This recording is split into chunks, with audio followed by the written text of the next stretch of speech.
Welcome back to Matter of Facts Podcast. I'm here. Nick's here. Rebel's joined us. Andrew's not Hello. here. Has taken a job working at a Vietnamese sweatshop. Oh, I don't probably remember works what for me. I don't remember what exactly he said he's doing these days, but I do remember it involves a lot of sweating, a lot of sewing, and something about supplying the autism crowd. Good. So yes, I thanked him on behalf of all of us because it's an important job. It's thankless, but it's important. All right, we skipped on the admin work last time. I'm going to do it super quick. We got a fun topic and a fun guest we got to talk to. So if you're not a patron, you probably ought to be. And if you already are, then you know what's coming and it's your fault that it's here. So sorry, not sorry. If you want merch, it's available at the Southern Gals. The link is in the show description. If you'd like to meet me and my wife and my crew from Cypress Survivalist in person, that link is also in the show description. And in November, we're going on a family camping trip. And people are invited, but you have to be weird. Mm-hmm. You have to be weird. Like, not like, wear my skin weird, but like hang out with people in the woods you don't know very well and play with radios and night vision weird. If you're that kind of weird, you're my kind of weird. That's if you're like weird. Yeah, if you're like squeal like a pig weird, that's a different bunch of people you hang out with in the woods, not us. And because I am awful at self-promotion, I am a part owner of Disaster Coffee. That's the only warning you get, but we do have really cool products, and you should consider shopping there. Code MOF at checkout will save you 5% on your order. Nice. So I did not know we had a code to Phil's Coffee Company. We're good at this. Yeah, I mean, it's been around for years, and it's just because I'm awful at self-promotion, I guess, that I forget to mention it to people. But I should probably put that in the show notes, and then I'll forget about it. And everybody else Capitalist harder. I am awful at capitalism. Mm-hmm. I mean, I hate money, and every passion project I have happens to make no money. But there's that. Oh, and Raggle Fraggle beat me to the joke. If you want your children to grow up to be as autistic as I am, I advise you crush up the Tylenol, make a line on the counter, and start snorting now, because simply ingesting it while pregnant is not going to be enough to reach this level. Just free advice out there for you ladies. Anyway, so Rebel's back. I've been harassing you on Instagram pretty much 3 times a week ever since we talked to you last time about where's the goddamn gear, which I mean as politely and lighthearted as possible, because I know it's coming and I know you're working on it, and I know everybody else is saying, where's the gear? But patience is hard. It is. Yes. Patience is hard, and I love instant gratification. I appreciate people hitting me up on the DMs. I just feel like Luhan on any one of her days when you just get 50,000 DMs and people actually want something from me. So I just feel like a solid 8 out of 10 on a dating app when I look. Nice. That's a good little ego boost first thing in the morning. Like, I'm just shit, people like me. Yeah, exactly. People are like, we want it from you. Now the thing is, I think Luhan gets more like, can I love you for the rest of my life? I get bring the gear or I will fucking rip your entrails out. Or I get like this. I'm like, all right, well, all right. Best of luck without the plate carrier. Right. All right. I think maybe Luhan's DMs might be slightly more like uplifting. Maybe not. I don't know. I don't know, man. I've seen some of the leaks from some of those feeds from the models, dude. That's the messages get weird. Ask, I always wonder, what is the people who send that? Like, to me, I respond because of course. Yeah, well, you got to encourage it. When you send a DM to a model, and you're like, I love to stick that in you. What do you think the outcome of that DM is? Like, what's the best case scenario? You're talking to a man in India who was paid to respond. That's the best. That's the best outcome. I was about to say, I usually reserve things like that for my wife, and when I send those to her, I know exactly what kind of reaction I'm going to get. She's gonna roll her eyes, sigh, and consider her life decisions. I just want to be married. I just want to know what it's like to be hot, just for one day. Just one day to be hot. By the power of AI, you too can be an OnlyFans model. I'm just saying. By the way, that is the future, business right? Model, the future for women is OnlyFans, and the future for men is just podcasting. Clearly, the future for GWAT vets is podcasts, coffee, and authorship, right, Phil? Oh, Jesus, Nick. I'm not going to let you live that one down, man. So Rebel, in the name of full disclosure, like I started a podcast back in 2016. You have and like within the last year, a friend of mine offered me a buying opportunity to buy part of Disaster Coffee and be part owner with him and Andrew. Okay. And I have written and published a book. So this smart ass over here was like, dude, you hit the GWAT trifecta. And I was like, shut up. Just shut up. Just stop. You just need the full sleeve. You just need the sleeve. Go for it. You know, I'm not a SEAL, so I got to leave something on the bone. There's definitely, oh, never mind. That's not going to be funny because I noticed it myself. I try to be funny as best I can, but there is something about that, right? There is something about like, hey, I'm wearing a t-shirt that's too tight. It's earth colored. It has a design on it that's semi-ironic, but somehow features like an AR-15, right? It's just like gay teddy bear ink. We'll stuff you. And you're like, okay, whatever, right? What the fuck is that? I don't know what the fuck that even is. I just thought of that right now about that. This is like on the top of my head. But like, and it's just like a whole to it. And then I have to go on Fox News and sit there and be like, my tribe knows violence. Your tribe pussies. And I'm like, what tribe?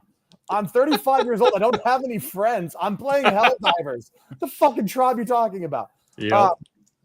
But yeah, there's a whole vibe to it. I don't know. I don't think I've ever been in that area, but yeah, there's a whole. It's just like here's a good example. This is a serious topic, but to my mind, it just like gets me weird. Remember Travis Raids, the guy who like faked being a Green Beret or something?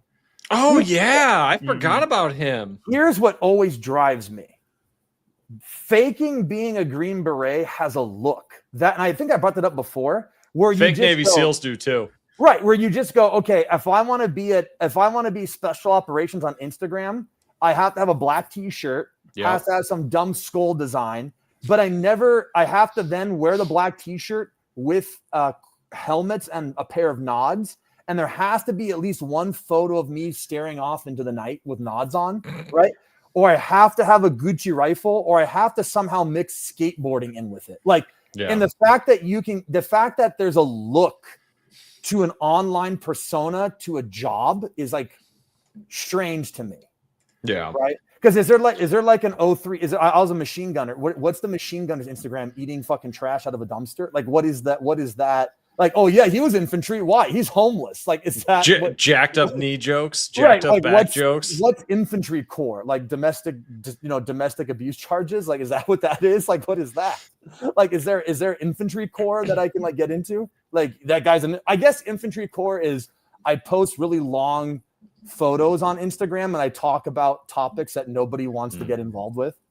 Like, I guess infantry corps, I go like, you need a 20-inch barrel to do 800-meter shots. And then people are like, what the fuck are you talking about? I'm like, clearly you don't know height over board. Like, I get into really esoteric debates that nobody gives a shit about. I'm like, dude, just post a shorty. Sorry, I'm not being funny. I don't know. It's just weird to me.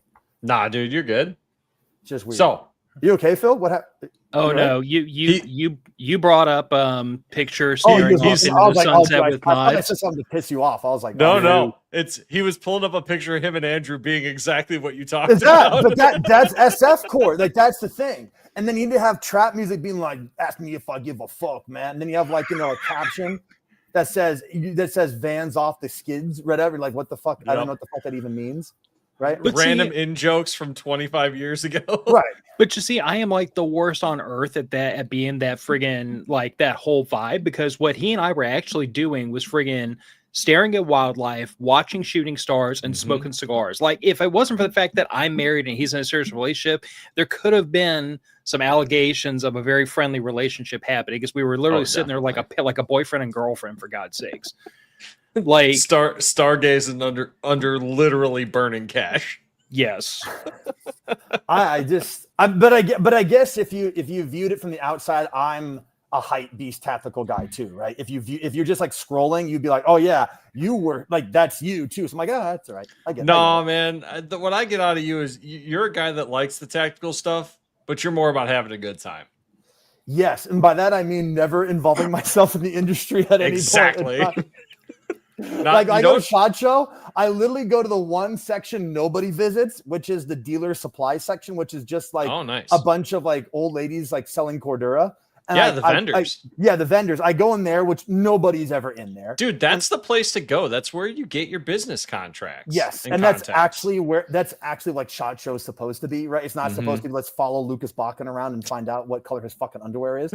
But like that, I go to that vendor section, which I said no one's in there, and I go, okay, and I'm sitting there with like this stupid bullshit that nobody cares about, like all the Westridge fucking samples. I sit with this dumb shit that nobody cares about, and then I will go to the PSA booth and I go, can I get a free gun? They go, fuck no. And I go, okay. And then I leave.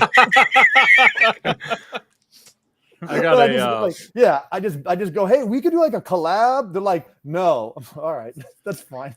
All right. I got an FFL dealer in town that I deal with a lot. And he was going to SHOT Show one year. I was like, hey man, can I like get a ride with you? Can I get on your ticket? Cause he's got a company. Right. He's like, yeah, sure. He said, you just have to promise me that you're not going to sign any contracts there to get any free stuff. I went, all right. I cannot promise that. I don't know. My goal is I tried to get it through. They didn't let me. I wanted to have a petting zoo at SHOT Show. Oh, that'd be great. Yeah. People would love that shit. I just wanted to pend in goats. Petting what? Goats. Goats. Okay. No. Okay. I just had to ask because there are gun bunnies running around, and I'm pretty sure Terran Tactical already cornered that market. They did, yeah. Gun bunnies are like, I don't know, they just creep me out.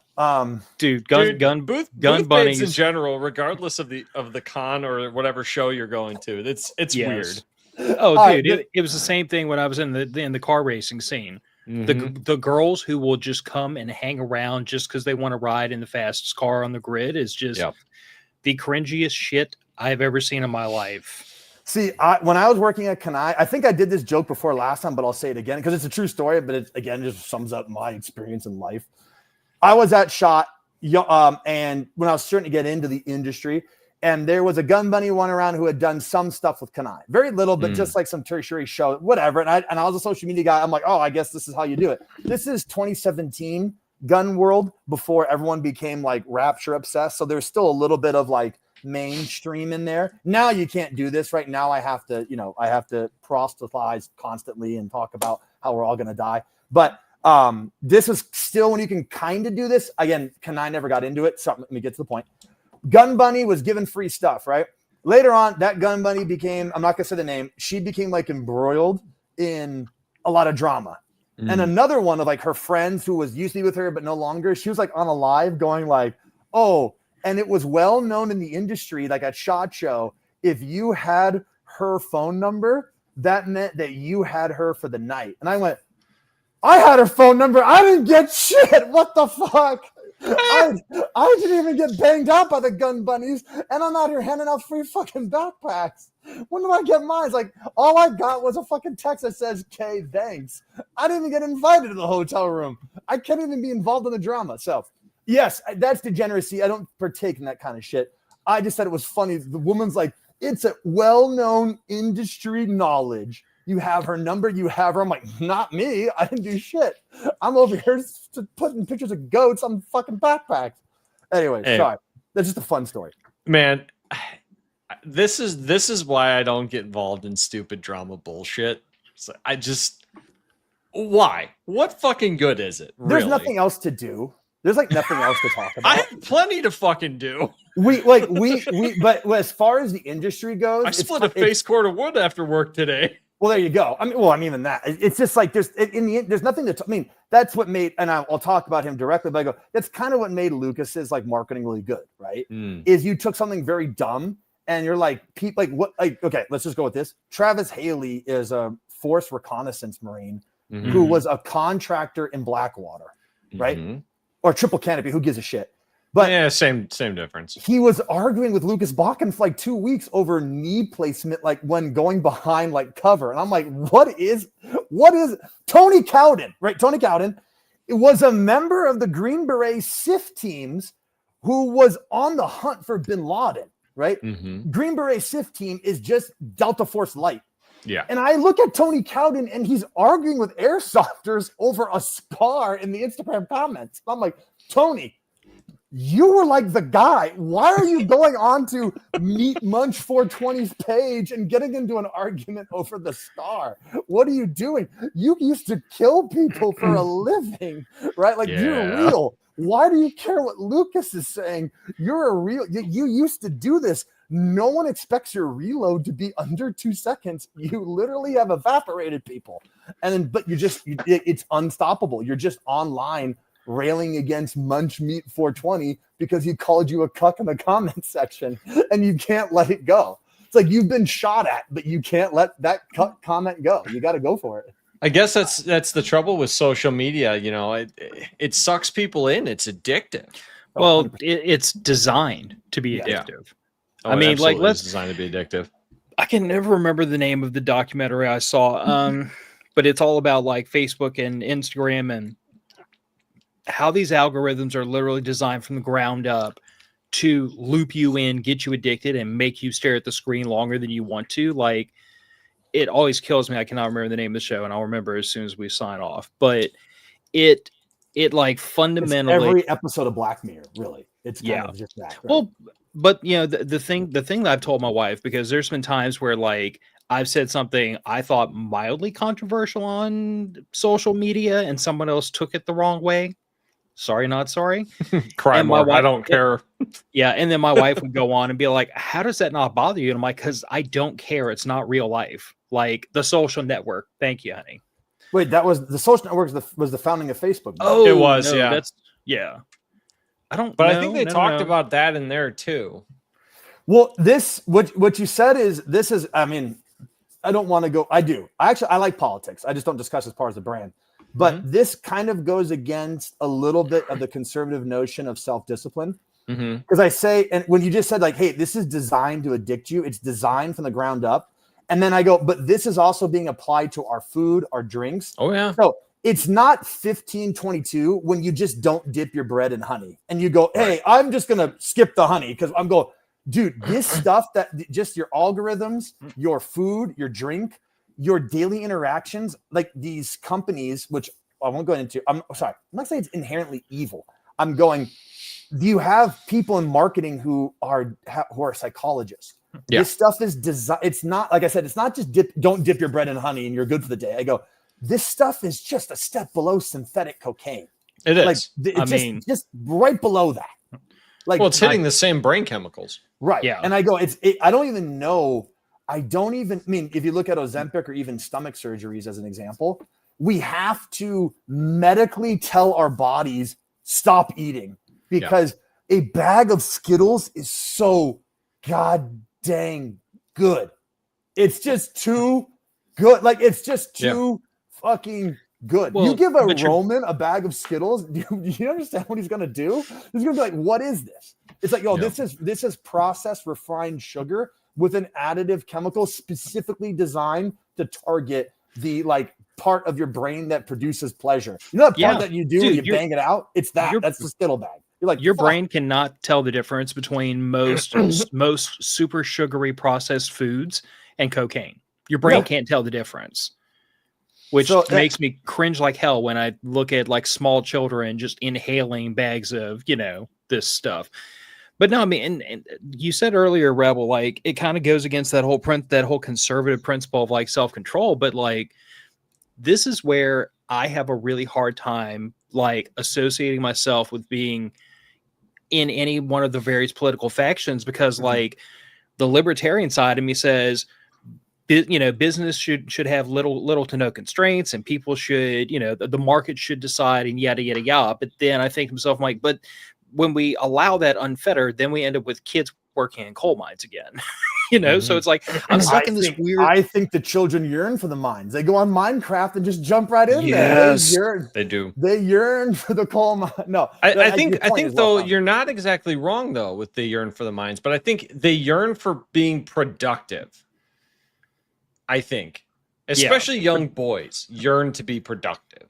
Dude, you're telling me shoving young boys into a class so they can learn about math and making them held to the same standard as their female counterparts is not going to be detrimental to society?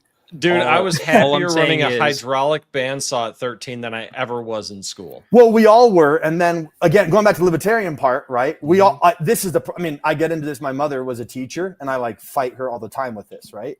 Is you go, well, here's what we did. This again, this is probably why women and boys and girls were educated separately. Like I just said, right? You go, let's take boys and girls. We're going to put them in the same classroom. And then what we're going to do, and people go, oh, they're going to go hump. No, what I'm saying is you then go, well, girls like to sit still and pay attention because they're like, that's what they do. That they're just like that. You go, yeah, but the boy wants to run around the class and he wants to run around and throw shit and fight people or whatever he wants to because he's a little boy. But then you go, well, the rules are sit still and listen. And then you have a subset of population that genetically is like predisposed not to do that. And I just did the crazy eyes. And then this is the next part where the market healthcare comes in. They go, well, let's just drug them to have them sit in their seats. Amphetamines, that'll fix it. And now how I know that is I'm a victim of that. I shouldn't say victim because nobody cares if you're a male victim of anything. No one gives a shit, right? So it's just like if I got hit by a car, then you just go like, whatever, just man up, bitch. But then you go, hey, your mom comes home to cook dinner. Then your dad's still at work. He's like, and then your mom just like, dude, you're fucking out of control. All you want to do is hit stuff. Take this pill, swallow it. And then I go, hey, mom, I can taste the color purple now. And she goes, listen, I don't care. Shut up and read Stuart Little. And I'm like, okay, well, mom, I don't know. I don't know. I kind of feel like choking myself all the time. It's like, well, but your grades improved. You now have a C in math. So we're going to keep drugging you. I get it. But if you're a boomer parent and you're coming home after working 40 hours, fuck that kid. Drug him. Shut him up. Put him in front of Power Rangers and tell him violence is bad. And then watch Power Rangers and go, hey, in the future, this might not give you the best outcome. I just told you don't hit anybody, but let me give you 3 uninterrupted hours of people getting the living shit kicked out of them to solve every problem on the show. That's not going to affect you later. Go ahead. Oh, definitely not. There you go. I got to read out my wife's comment. She said, boys should be run to the point of exhaustion. And she's a teacher. She teaches, I think, pre-K 5 through 7th grade. But yeah, throw them outside. But what we do is we make they do a study where girls sit down in front of a computer or in front of a screen learning math and they sit quietly. But then boys sit down and then they go, hey, I want to watch episode 1, The Phantom Menace. And then we go, hey, there's something wrong with you. We're giving you meth. Right. Yeah. So that was my RFK soapbox. Hey man, well, but I agree with you. I think that a lot of these medications are doing far more harm than good because number one, the kid never learns how to cope for themselves. That I got really lucky for whatever reason, and I never got what probably should have been an ADHD diagnosis according to my wife. Right. But I mean, I was also, as soon as I was done at school, I was working. I was doing all kinds of crazy shit. I had somewhere to burn my energy off, but these kids that are locked inside 24/7, of course the boys are spazzing out. Yeah. They're just getting radicalized. They're just getting radicalized on Nick Fuentes' website. Yeah. Hey, Joe, the topic today is going to be how we get the community to start training and taking things seriously. But so far, it's just been 20 minutes of unrestrained autistic screeching, which is entertaining and necessary. We can get in the topic. This is a good topic. This is an interesting one because I have it from all over the place. But let's kick it off. I have a company that I need to talk about too. Oh, we will get there. I have banners towards the end to make sure we don't miss that. But the topic today was how do we get the homies to train? Because like Nick and I were talking about this at the top of the show, like our hell coming from kind of the preparedness community is that there's way too much focus on buying crap. And there's way too much focus on, I bought the thing, I put it in the closet, I'm covered. And it seems like where the rubber meets the road, where you start trying to tell a person like, hey, have you actually trained with that rifle? Like, can you hit a stationary target at 100 yards? Do you know how to freaking reload under pressure? Do you know how to mitigate a failure? Here's a real fun one. I'm a radio nerd. Do you know how many guys go out and buy a pair of Baofangs and then they never program, they never use them, they don't know how they work, they don't know how to use them. And that's just 2 examples of what we run into in the preparedness community over and over and over, trying to convince people if you don't practice with this stuff, if you don't treat it like a perishable skill and try to work on it, it's not going to be there to serve you when you need it to. And now I'm kind of like turning my sights more towards the gun community, the tactical community, the training community, and all that. And I'm like, okay, there's a whole bunch of y'all whose sole focus is buy shit, put it on, take pictures for Instagram, and then it goes back in the closet. And how do we convince that bunch of merry knuckleheads to actually like treat this like a perishable skill, or even treat it like a skill that needs to be learned. A good part of this is my fault, actually. I think a decent part of it's my fault. Is it the goats and body armor that are to blame? No, well, a little bit, right? So where I have fallen short is not in the supplying of the gear, it being out of stock for a little bit. It's not my fault. Hey, listen, the president has shitty trade policies. Don't blame me. Okay, write a fucking letter. But the part that I have failed is making content relevant, because so far I've been good enough about talking about my gear, but that would go in now. Since you know me, you go, yeah, but Rebel has always been like making it affordable, so people being able to get it, especially because I make all my gear that comes together. So that way you go, people are spending, I wouldn't say less time, but they don't have to just hang around a website for 48 minutes trying to figure out their feed. But the point is, I have failed in trying to convey the training message as well. But to answer the question, I think it's twofold. One, I'll take a page from, I think, like a Lucas Bakken book, which I'm going to use this as like a positive thing, is one, demonstrate excellence. Yeah. But the next part, which is I'm going to try to work, I shouldn't say I'm trying to, I'm going to work on for my brand. And when I say my brand, but it translates into how you always to train. So one, demonstrate excellence, be very good. And to be honest, in order to convey that message online, you can't, when I say extreme, I don't mean opinion, but you have to kind of be kind of over the top, because when you're over the top yourself and you're dressing like special operations, that gets viewed through another watered down filter. Does that make sense? That's why everyone on Instagram is jacked and huge, because when that guy tells you to go train, go to the gym, that's the motivation to look like him, even though it shows the results. Yeah, you're just going to wind up looking like me, which is just skinny. It's like, okay. But that's why you have big buff guys who then go bench press. Now, the next part where I push hard, again, I would say that when I say LB, but really any level, is we actually do not have, which we need to do as an industry, objective standards and scenarios that we consider to be our canon. Sure. Right. So right now you say, we go, can you hit a steel gong? Then I go, what yardage? 100. Right. Actually, no, 300. Actually, no, 250 sitting. Actually, no, 500 standing. Then, so my point is, we don't, which again, I know why, because you can sell no matter what, right? The military has done this forever. You never lay the scenario. That way you buy 5 tanks for 5 different wars, right? But the answer, I think, besides, which I need to do, perform really well to a high level so that you motivate people, right? Educate and inspire. But that one part, like why I did the Minuteman fitness test, is when you tell people, okay, here's what you need to be able to do. And people tell me to change it, and I don't. You can run 2 miles in 8 minutes. You can do 10 pull-ups. You can do 50 push-ups. You can do 50 sit-ups. You can sprint 300 meters in around a minute or so. You're good. You do those things across the board, you will be able to handle yourself in 99.9% of the situations you'll be able to run into. But someone goes, what about the bench? I go, do what you want with the bench. Do what you want with the bench. This is that overall, but by the way, the military has done this again for years. The military has a physical fitness test. The military has marksmanship training, right? Now, people can talk shit about, oh, I don't like the Army training. Oh, it's bullshit. Oh, no one's compared to me with my brand new $5,000 rifle and the training I do with my friends. But I go, it's a standard that you can meet and then go, hey, you're in the Army, right? I expect you know how to at least pull a trigger. Now, we make fun of that in the tactical industry and go, just because they're in the Army doesn't mean they know how to shoot. Correct. Obviously, when you go, there's people with higher skill sets who can teach you.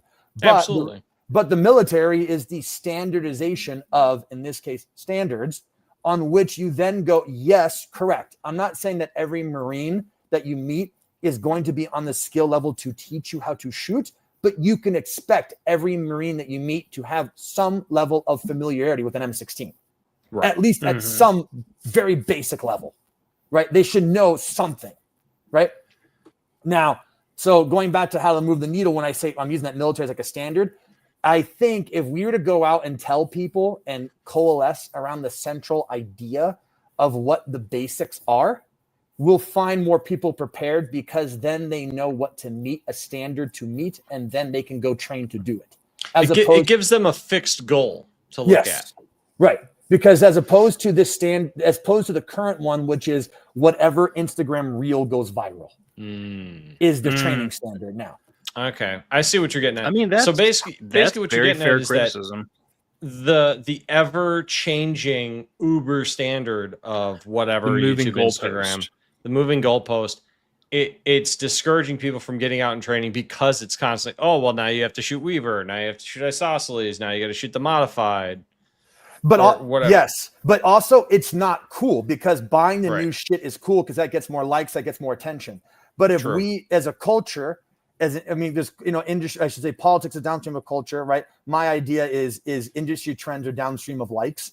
If we were to start to coalesce around, and I have failed at this 100%. I actually have the platform to do it, and I have failed, and I'm not going to say I'm working towards it because that'd be an excuse. I have I have consistently failed in pushing this. Mm-hmm. If I were to make videos where, I'll mention them in a very positive way, the way Lucas Botkin turned in 2015, 2014, when he turned putting on all this kit as a civilian, the people would make fun of him, but now that's the normal piece. Mm-hmm.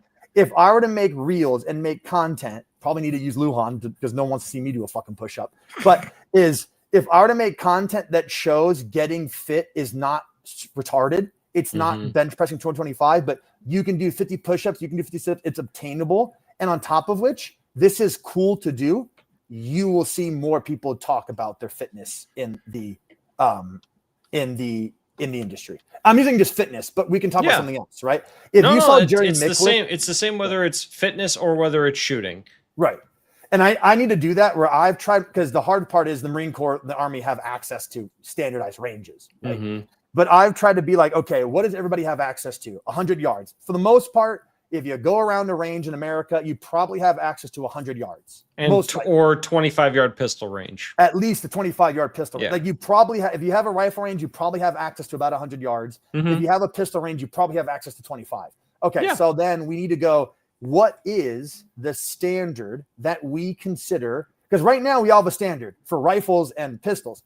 A good quality AR that's probably around a G, right? Yeah. We know that. Okay. What's your AR? Okay. You probably want to have basically either a cold hammer forged or a button rifled chrome lined barrel. And you want to have a decent handgun. We know the company. You want to have a good AR. You're probably looking at $1,000 and you have a Glock 9mm. Okay, great. We know the standard equipment, right? Sure.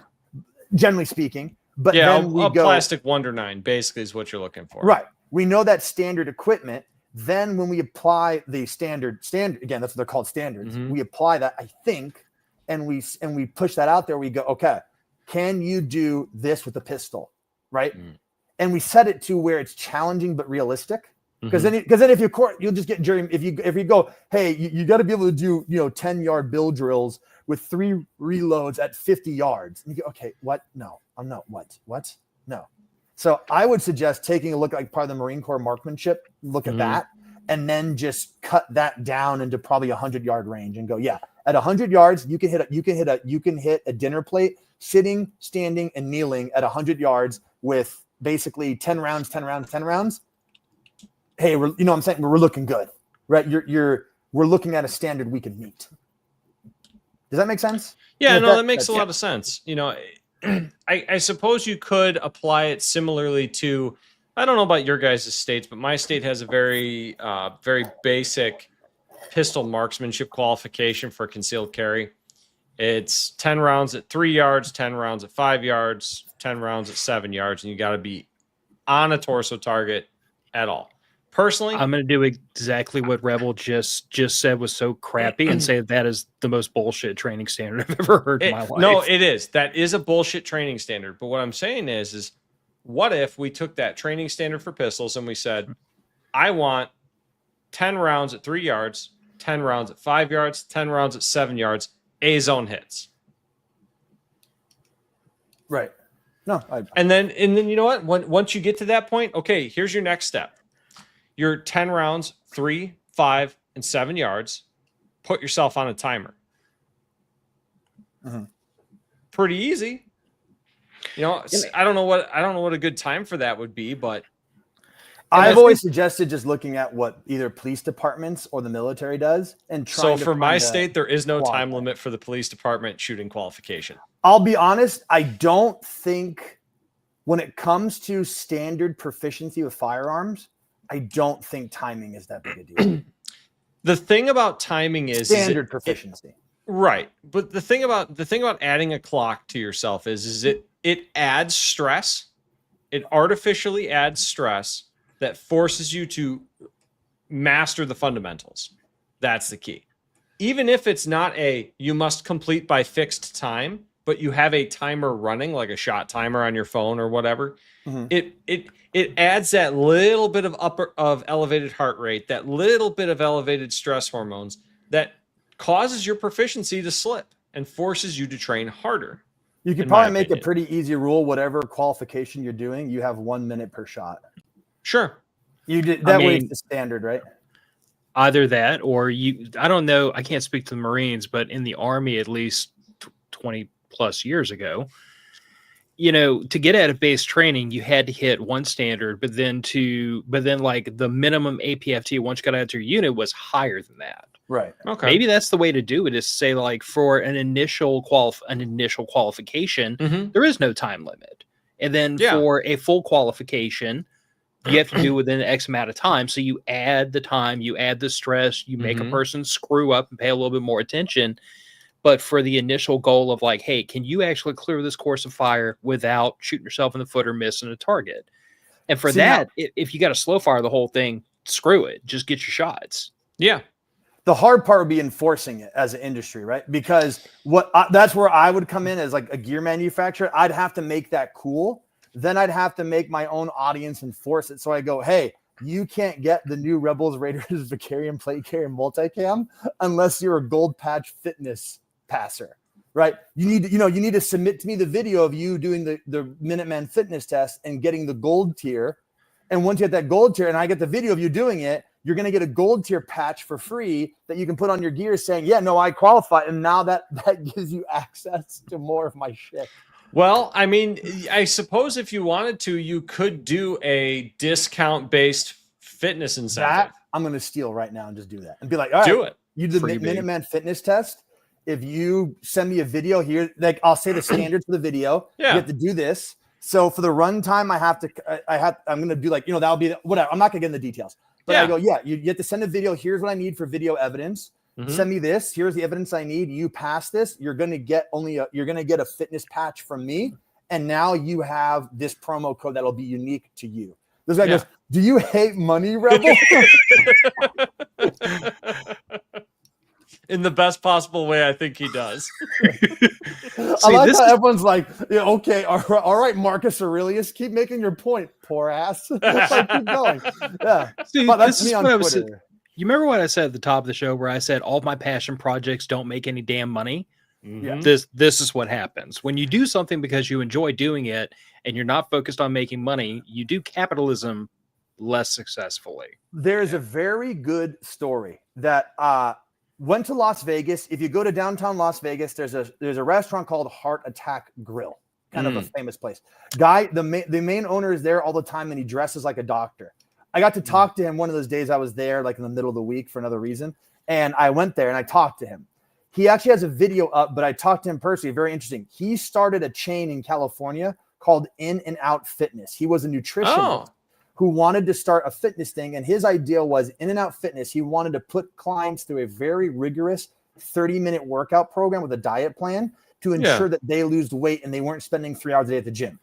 Called it In and Out Fitness. Then In and Out sued him for being called In and Out. He then said, I'll change the name. He goes, but I don't understand why you care. No one's mistaking In and Out Fitness for In and Out Burgers. Like no one mistaking these two things.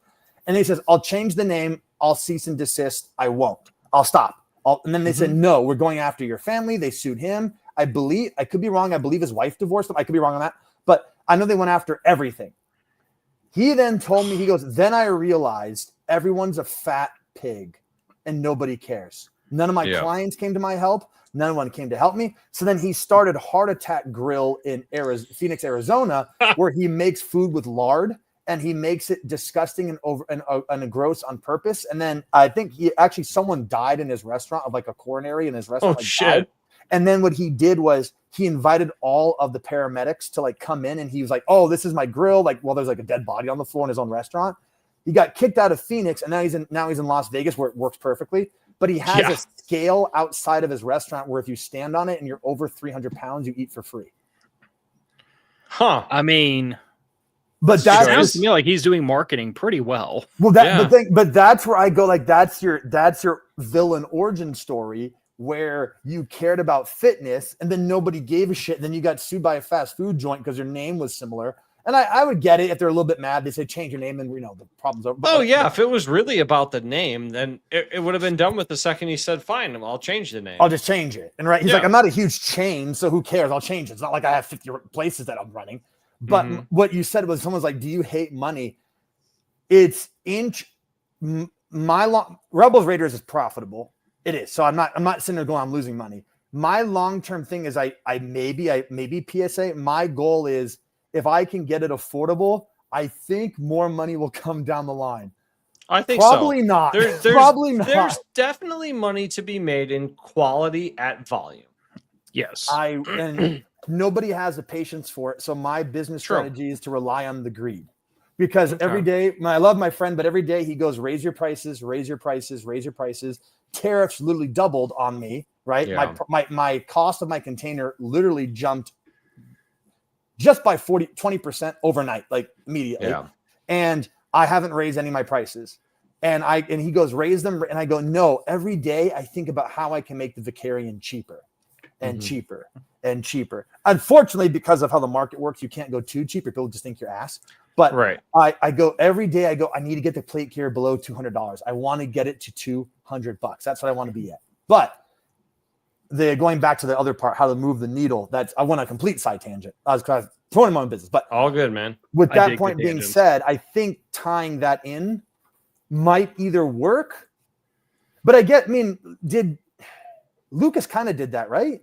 Because people would post the videos. I don't know if you ever said, if you send me a shot timer drill and you're going to get a Ragnarok, but people got motivated to train, didn't they? I guess. They did. The one thing I will say, because earlier you said, like, how do I enforce this, like, upon the community? And I think what some of these creators have done, and Lucas is the obvious example because he's just well known enough, but like his customer base self-polices. And if you notice, like, there are certain companies, there are certain people in the industry who have managed to get such a following and such a foothold in the industry. Their fans self-police. Like, they will tell each other, like, hey, dude, you need to tighten up the shot group a little bit. Or, hey, you need to work on your fitness a little bit. And I think that is the goal, not for your customers, but for the entire community, is to get the entire community to, in a positive way, self-police.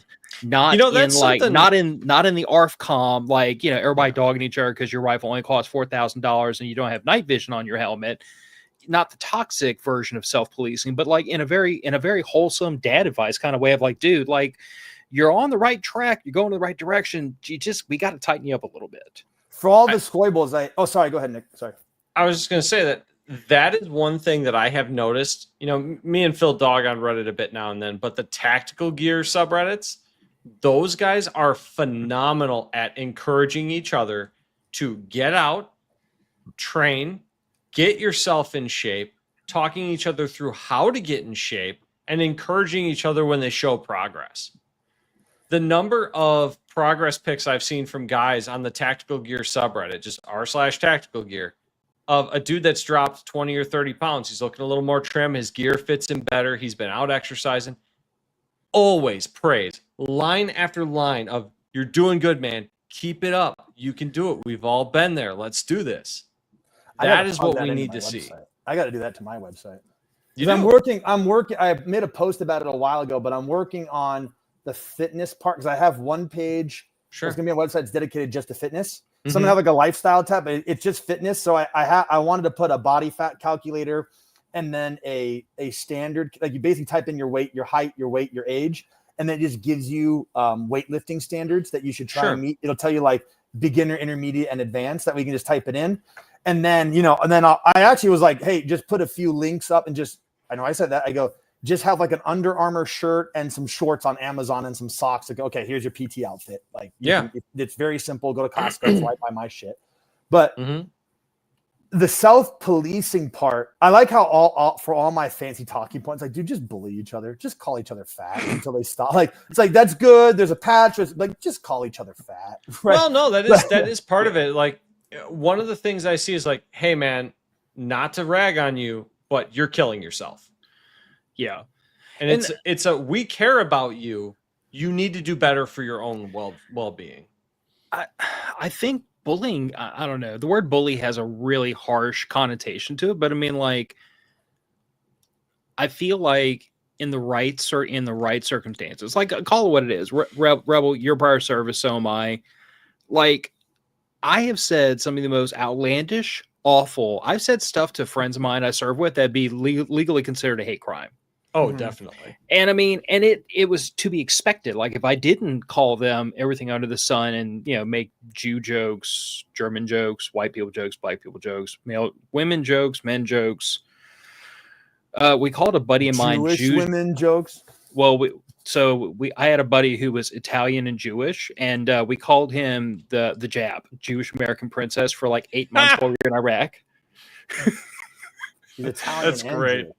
Yeah. Anyway, but like, I've said all those things to him, and he could take none of it personally, and he could say anything under the sun to me, and I could take none of it personally.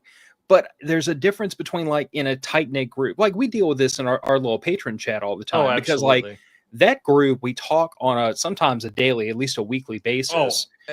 It is shocking if a member goes more than a couple days without saying something. But the thing is that we're close. We've built that rapport. We can dog each other out pretty, badly. Oh, yeah. But there's always this unspoken rule that, like, when a person just comes in, you got to kind of like break him in slowly and not except just chase for Eddie. Him. Oh yes, we do have Eddie, who he believes in throwing people in the deep end and seeing how well they swim with cement shoes. But anyway, you get a lot of drownings in that. Yeah, a lot of people drown. See, I'm the problem because I'm a sensitive little bitch. I don't see. The thing is, I don't really go in the group, but like, you know what, especially on Instagram, I don't really have that. I don't really have any, like, there's only like 2 people who consistently comment negative things, and I don't block anybody because I have this idea of free speech, but nobody cares about what I have. Like, no one cares about my stupid esoteric points about rights. No one cares. Just block them or call them a slur and move on. But when I'll get like one bad comment from them, and it ruins my next 4 months. Like, I'll just wait at night going like, they called me dumb, and now I am bothered. Like, I'll be, even though every other comment's like, great job, Rebel, I can't wait to hear, you're doing great, man. I get a DM, dude, we love you, great. And I'm like, yes. And then the one comment just says, you a bitch. I go, that person doesn't like me. And I get so bothered by that. And it bothers me for days. That's legit, though, because I mean, I cannot remember the specific instances, but like, there's been a time or two where like you've cooked something off on Instagram, and I've been like, he's having a rough day. And those are usually the times when I drop in your DMs and I'm like, hey, dude, you doing okay? Are you cool? But I want to hear this. When do I do that? When do I do that? I want to know. What? Instagram is my therapy. All I have is like this laptop and the 78,000 domestic terrorists who make it. Like, that's all it is. Like, it's just that, right? It's just that, and the FBI agent who I am inevitably on the watch list of. So aren't we all? So like, I don't know, when do I pop? I don't know, when do I? Is it usually one of my, like, what posts do I have that's like that goes? I'm just curious on what post. I can't remember specifics now. If I went back and found them, I'm sure I could. But like I said, I mean, it's just every now and then I can tell, like, oh, he's having a rough day. I never have a rough day because of social media, though. I don't have any following. I mean, I don't think so. When I say I don't think so, is I don't have any. There's only one person who doesn't like me on Reddit, and I'm not going to say his name. It's EOD Fish, but I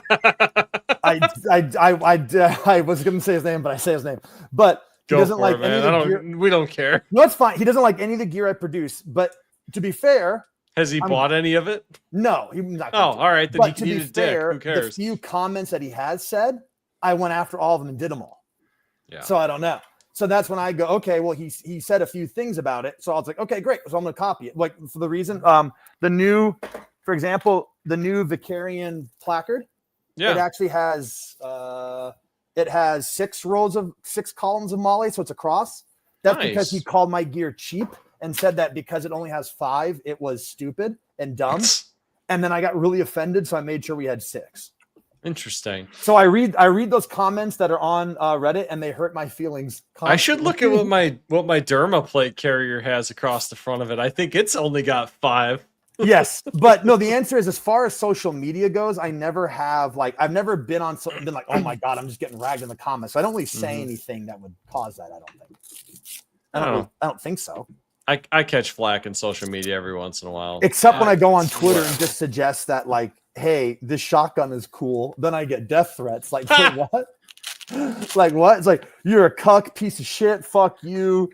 You love Twitter, though. But by the way, it's not even like the shot. I'm not even saying I like the Mossberg shockwave. It's like, what do you guys think of the Remington 870, which is like a 100-year-old, whatever. It's like a 80-year-old shotgun at this point. And it's like, you are a cuck, Jew, piece of shit. I'm like, from a post about a Remington 870?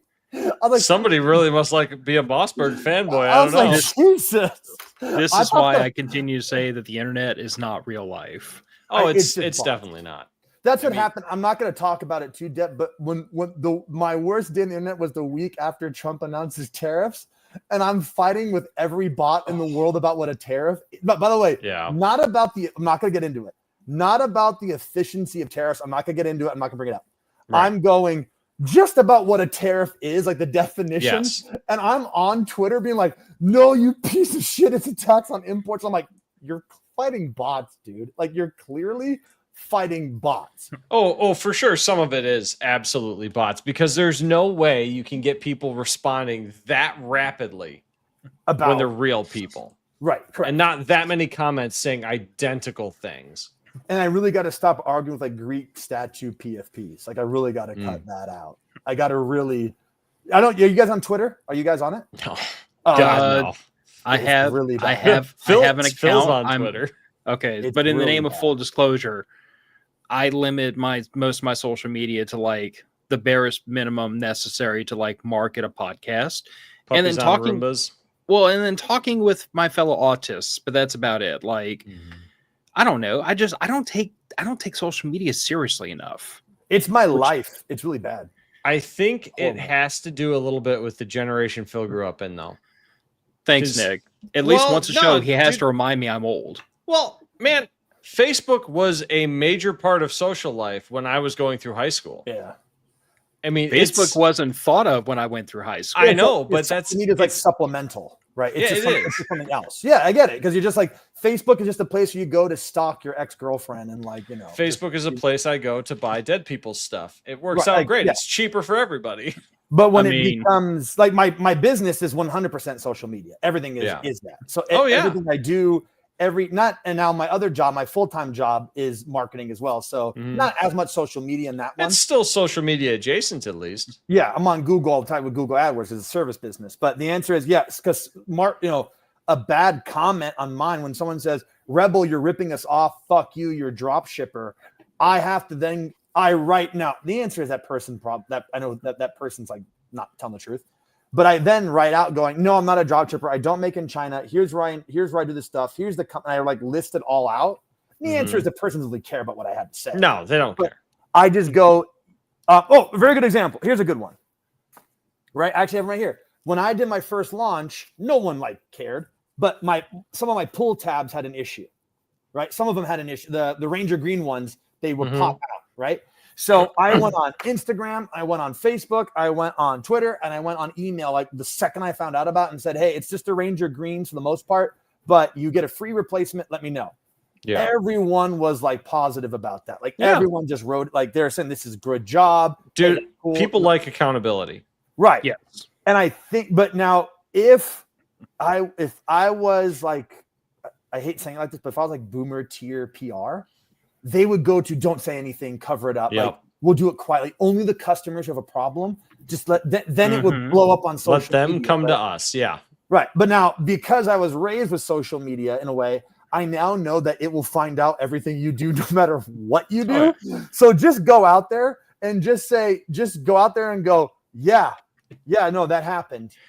And see, it was me. And then nobody cares. Everyone's like, yeah, it's fine. Exactly. And I don't disagree with anything you're saying, because there are companies out there that is kind of their go-to is like SIG. I wasn't going to go there, but yeah, SIG is among them. But then on the other side of things, you do get some of these companies that are very old and very well established. And I don't know that they're run by boomers, but I wouldn't be shocked. But like RCBS, I reload my own ammo.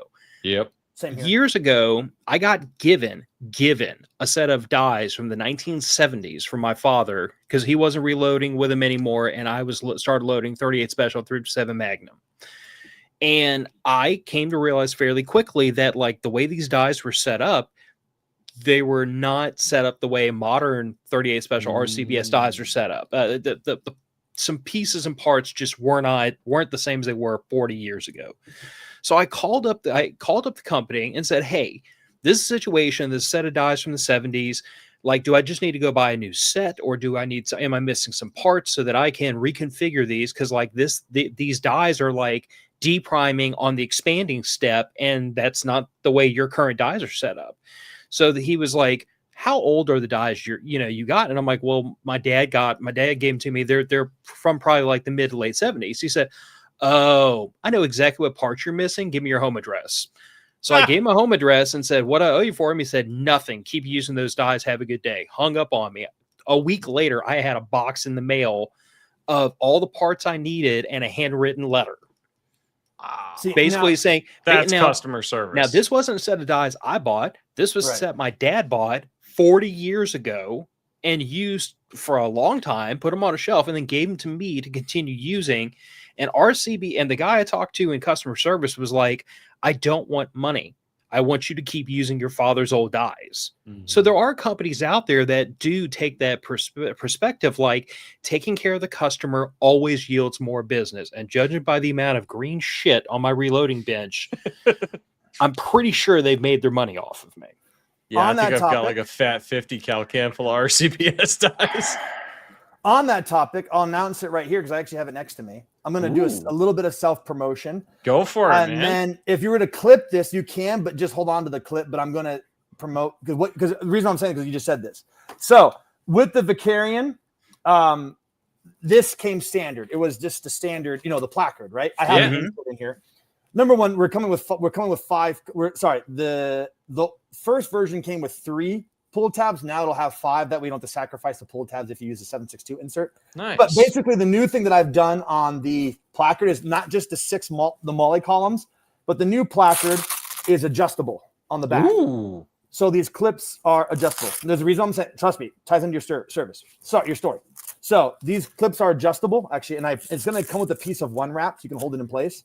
But the clips on the back are adjustable, and you can obviously remove this buckle right here. So if you want to change up the system, and then it's going to have a piece of one wrap that will come so that way if you were to like put up really high, like for an AK mag, you can take the one wrap right here, and then you could use this guy to secure it around like that. Nice. So then you have extra pressure as opposed to just a piece of Velcro. Now, not just to promote my product. So the main change of the Vicarian is going to be the placard's adjustable.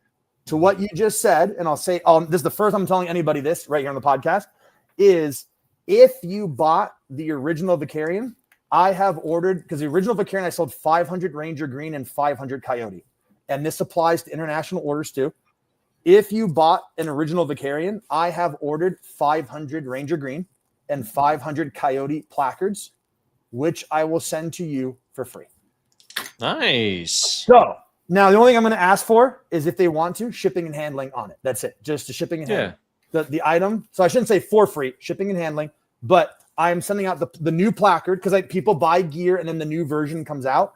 Yeah. And then they go, well, now I don't. So I said, I actually specifically made 500 Ranger Green, 500 Coyote in this style and I have it reserved. No one else has it reserved for the previous customers of the Vicarian. And I will send the placard to you for free. I might just have like a $5 shipping and handling just to cover it, which I think is more than fair. to send out. That's an awesome move, man. I really think the reason why I mentioned that is not just a product thing, but because you said about customer service and about old school values of. So, like I said, you bought the Vicarian first. Essentially, the main change is basically this. Yes, I have NIR, which I could get into in a second, but NIR resistant materials. And yes, this has 6 columns, but the big one is the placard is the most, being adjustable. and that the placard will be free for customers who bought the original Vicarian. That's cool, man. So that way you're not left in the dirt when you go, hey, I just bought this. I did your first drop. And that, like you said, when you had these dies that didn't work and the guy sent you a brand new free pair, that's what I'm doing with this. That's awesome. Yeah. So I didn't mean to like go full self-sponsor there, but No, you mentioned the customer service story. No, man, that's right in line, man. That's fantastic. You're supporting the people that support you. And then I'll make these individual people can buy them if they want. But for the original customers, free. Nice. You're going to get one for free. And I do just have to say, since we're talking about like what's changed on the Vicarian, I'm not going to lie, and I can't be the only one, but I got a little bit aroused when I found out you were doing a drop in M81 Woodland. Yes. Okay, now listen. My love. In the name of full disclosure, y'all just have to bear with me for a second. I enlisted in 2000. Okay, I grew up wearing that shit. Matter of fact, I grew up wearing that shit playing paintball. Yes, so did I. I was in JROTC running around in the woods doing dumb shit, wearing old M81 BDUs way before I was old enough to enlist. Oh, absolutely. And then I enlisted and got a full set, and then had to trade them in temporarily for DCU to make an deployment to Iraq. It wasn't chocolate chip, at least. Oh, okay. That's what I was thinking DCU. of. I think DCU is dope. I don't know if it was dope or it was okay, but I was in OIF 2 on the buildup. So like we were wearing DCUs and tan boots, but our Humvees were half green and half brown. We were wearing M81 plate carriers, and we had DCU helmet covers on top of green helmets. Shake and bake special. I mean, well, okay, but again, we literally got told, "Hey, fuckers, it's time to go overseas and earn your pay." And we had, we were a National Guard unit from freaking Southeast Louisiana. Every son of a bitch and thing we owned was green. Oh yeah, of course. Look around. It's fucking There's no green there. Down here. 11 months of the year. What? You've gotten snow twice in 8 years. Yeah, exactly. Twice in 8 years. Why would you have winter camo? You're damn sure not going to have desert camo. You get rain more days than you don't. Dude, even beaches around here aren't that sandy. I mean, right? It's more rocky. Yeah, between the rocks and the mangroves.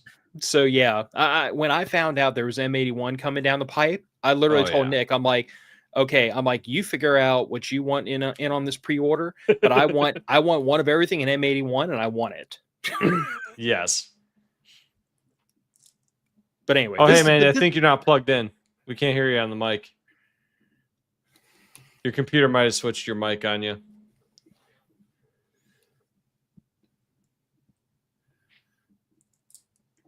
Can you hear us? Give us a head nod.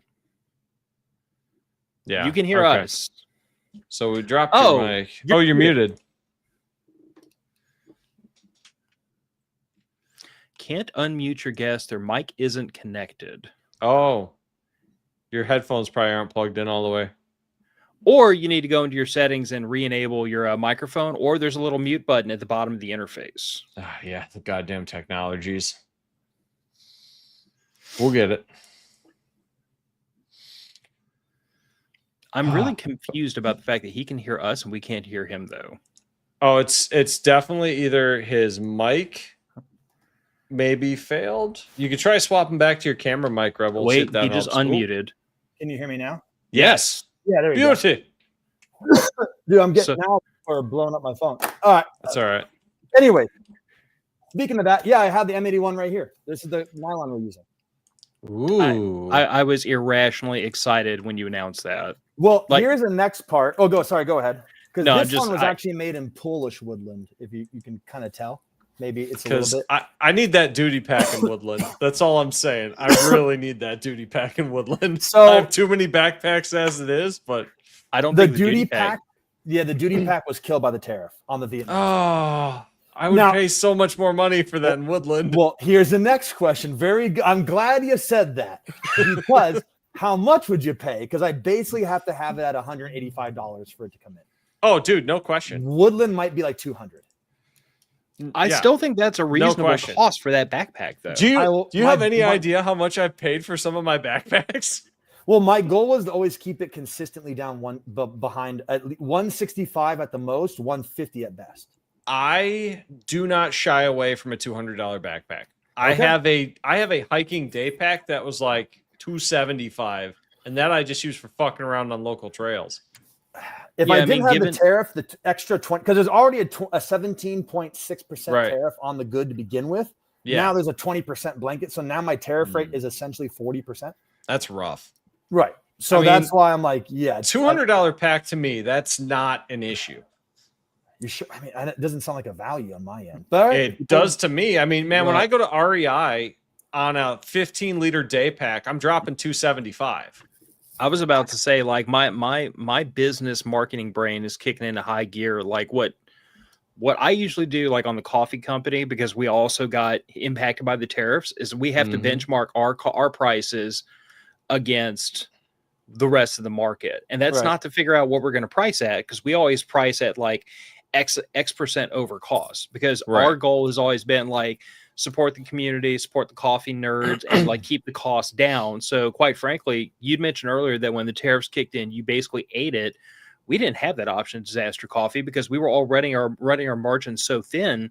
Right. If our cost goes up like 3-4%, and we still allow those discount codes that are out there like MOF, at that point we're selling the coffee at a loss. So like we had to come up on our costs because there's just no margin left to sacrifice. Now the few items we have that do have more margin than that, because we just have our costs down so low on those items, we ate the cost difference and didn't raise the price because we could afford to.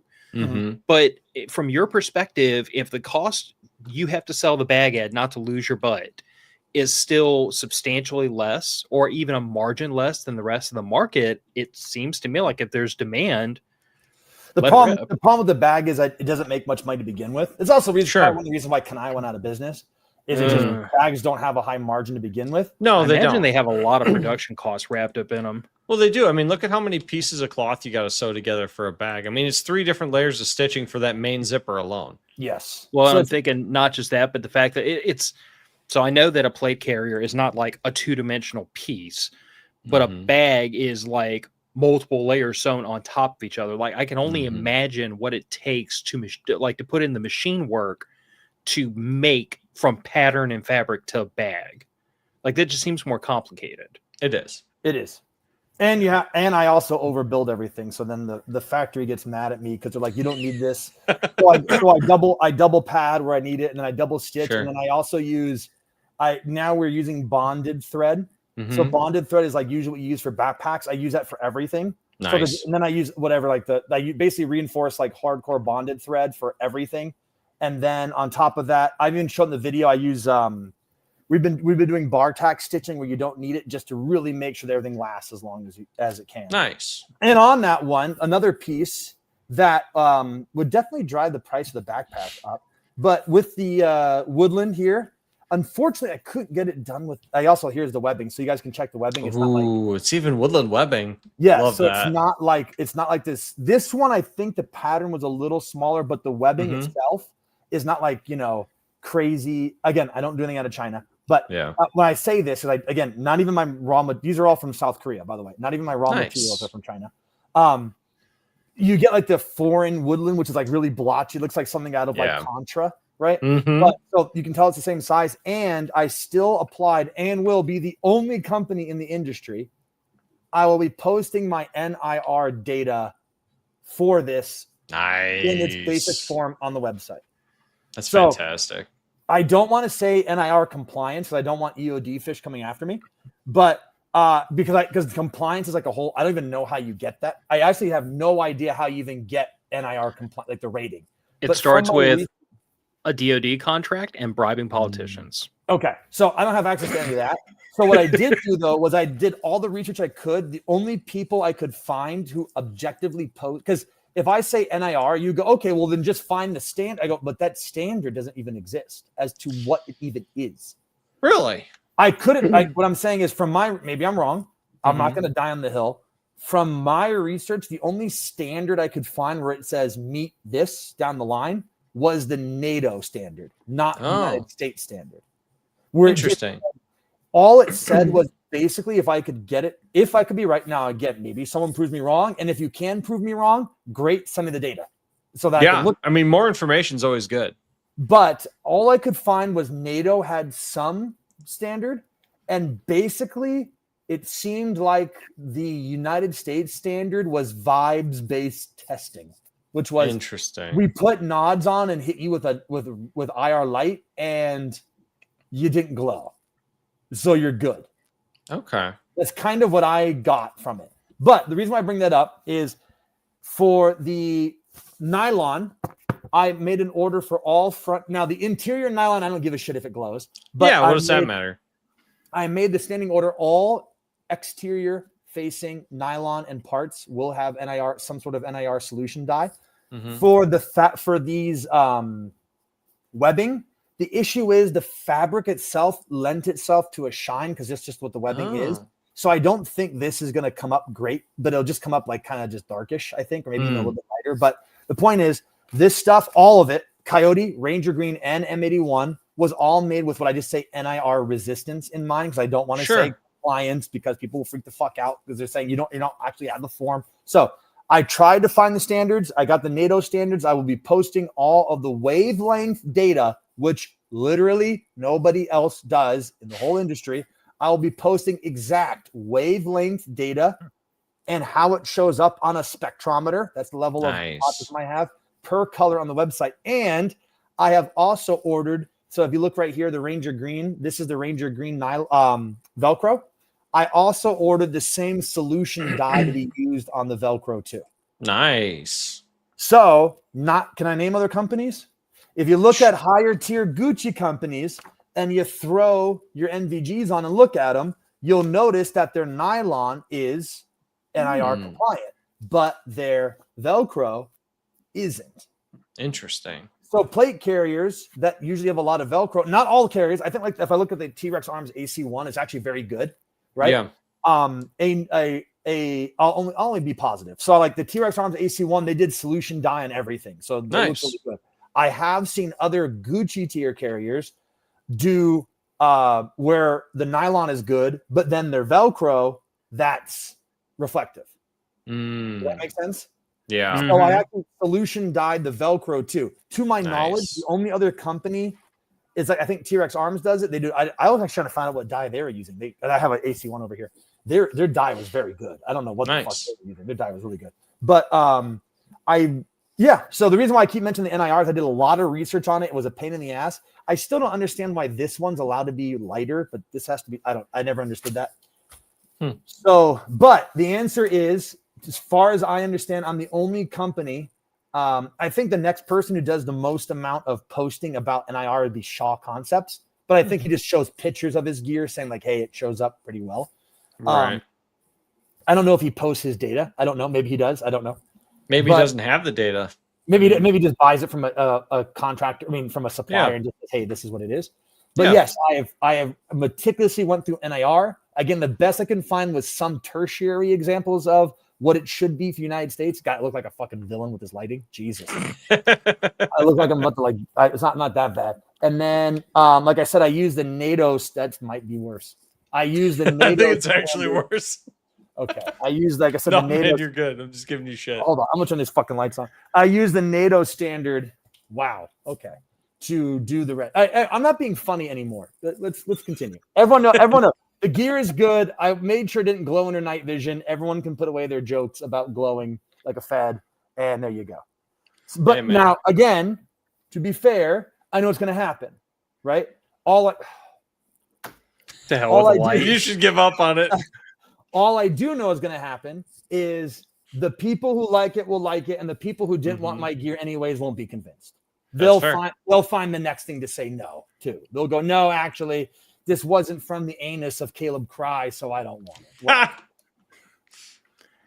yeah. God, if I could just ban one word from the English language, it would be actually.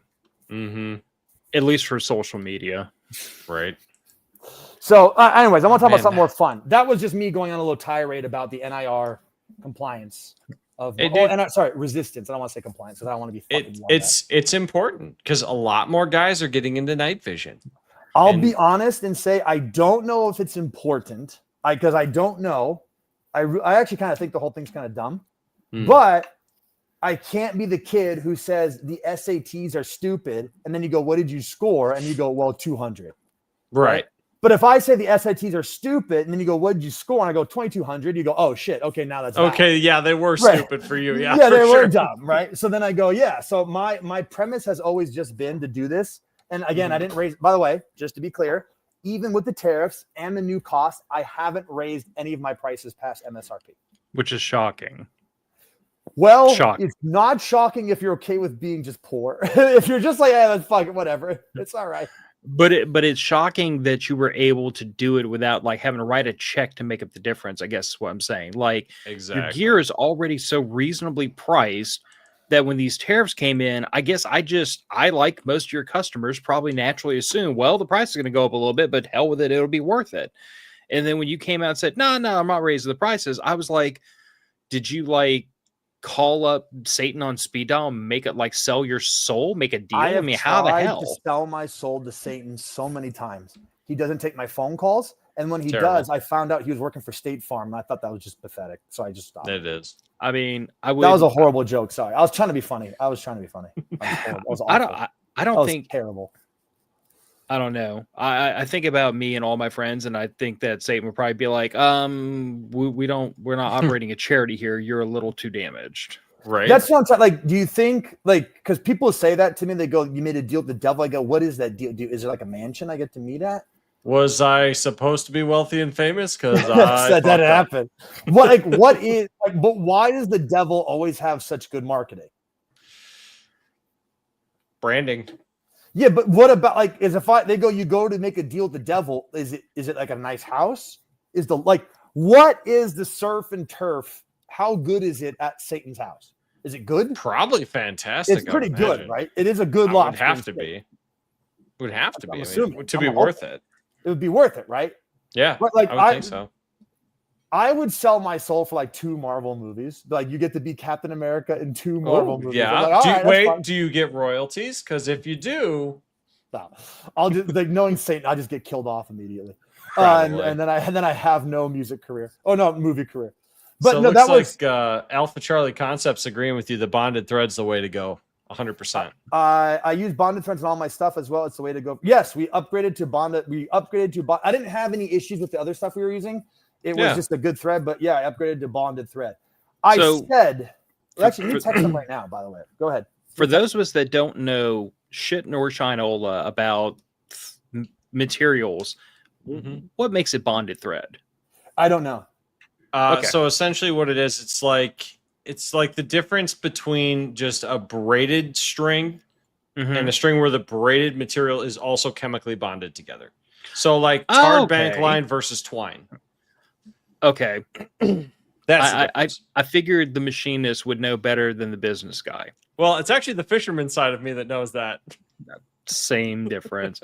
Going back through a couple of comments though, because I've just been like starring these as we kept going.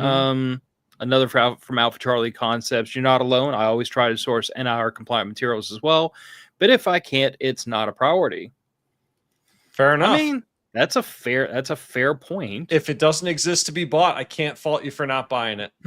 Yep. I'm gonna look up Alpha Charlie Concepts here. That's a good point because you're not gonna be able to grab everything because even then the idea of NIR compliance is like difficult because like I said, there's very few objective standards for that to meet.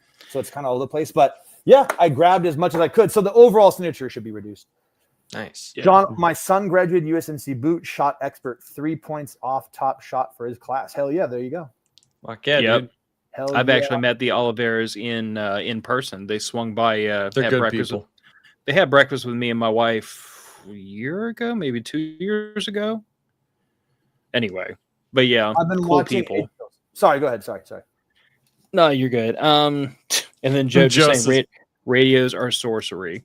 They are sorcery. The guy who wrote Starship Troopers, at a certain point, technology is indistinguishable from magic. It is, yeah. Any technology sufficiently advanced is indistinguishable from magic. Yeah. Perfect. There you go. See, I bastardized it with my stupid speak, but yes, you're all good. No, I'll be the first to admit, like I am not a full blown radio nerd, despite the fact that I have a satellite dish. I was gonna say, you're pulling down weather data off at NOAA 5. Come on now.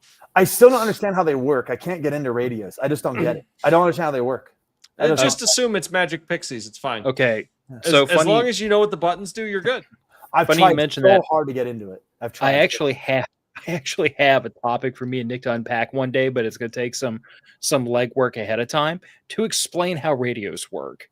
Yeah. Just because I feel like being a nerd and 3 people on the entire internet might find it entertaining. Maybe. Cell phones work on the radio wave.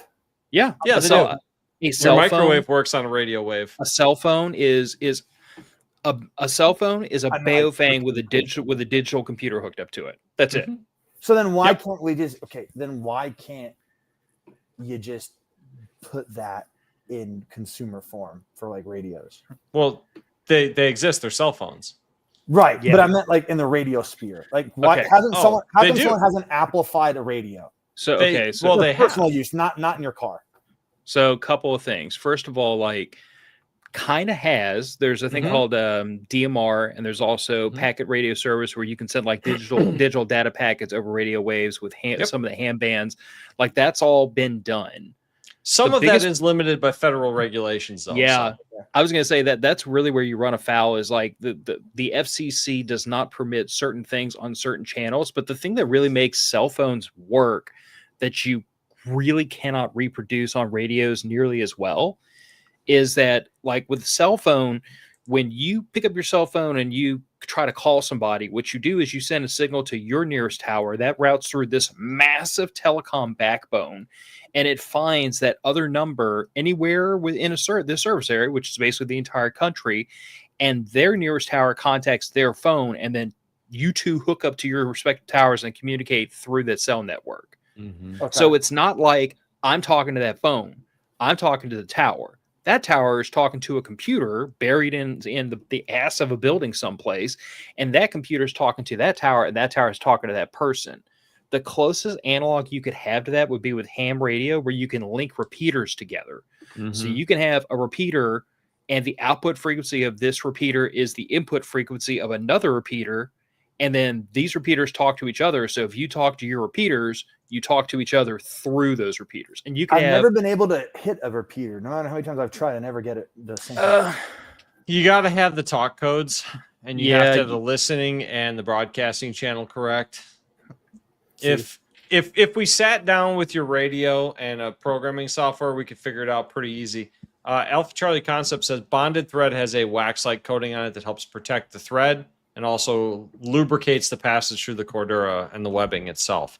So yeah, a lot like tarred bank line. You've got a material on there to slightly protect and lubricate the thread. I know. I mean, I just messaged my factory. I'm like, we're going bonded thread, right? I said to do that, so I'm like, I'm pretty sure they are. They're like, you don't need to do it. It's too much. I'm like, no, we're doing the bonded thread. We're doing it. We're you got to be demanding with stuff like that for sure. Yeah, it pisses me off. Fight back on that one. Yeah, because I remember I tried to hook up to a repeater, I just couldn't get it right. Because that's what I want the Baofeng to be like. Here's the app, repeater number 1, LA. I click it, it goes, "You're now connected, retard." We're gonna. Do you have the programming cable and chirp set up for your Baofeng? No idea what either one of those are. Okay, so he's trying to program through the faceplate, probably. Oh God, the faceplate sucks. Don't do it. Don't bother. Well, that's what I meant with the tech. And you guys like they already have. I go, no, I want to be able to buy my Baofeng and go press preset. 1, right? Repeater, your area, press repeater, locked in. Go on Instagram now and talk about how much of an expert you are. If what you might consider, and it doesn't have the same capabilities as ham radio, but you might consider GMRS.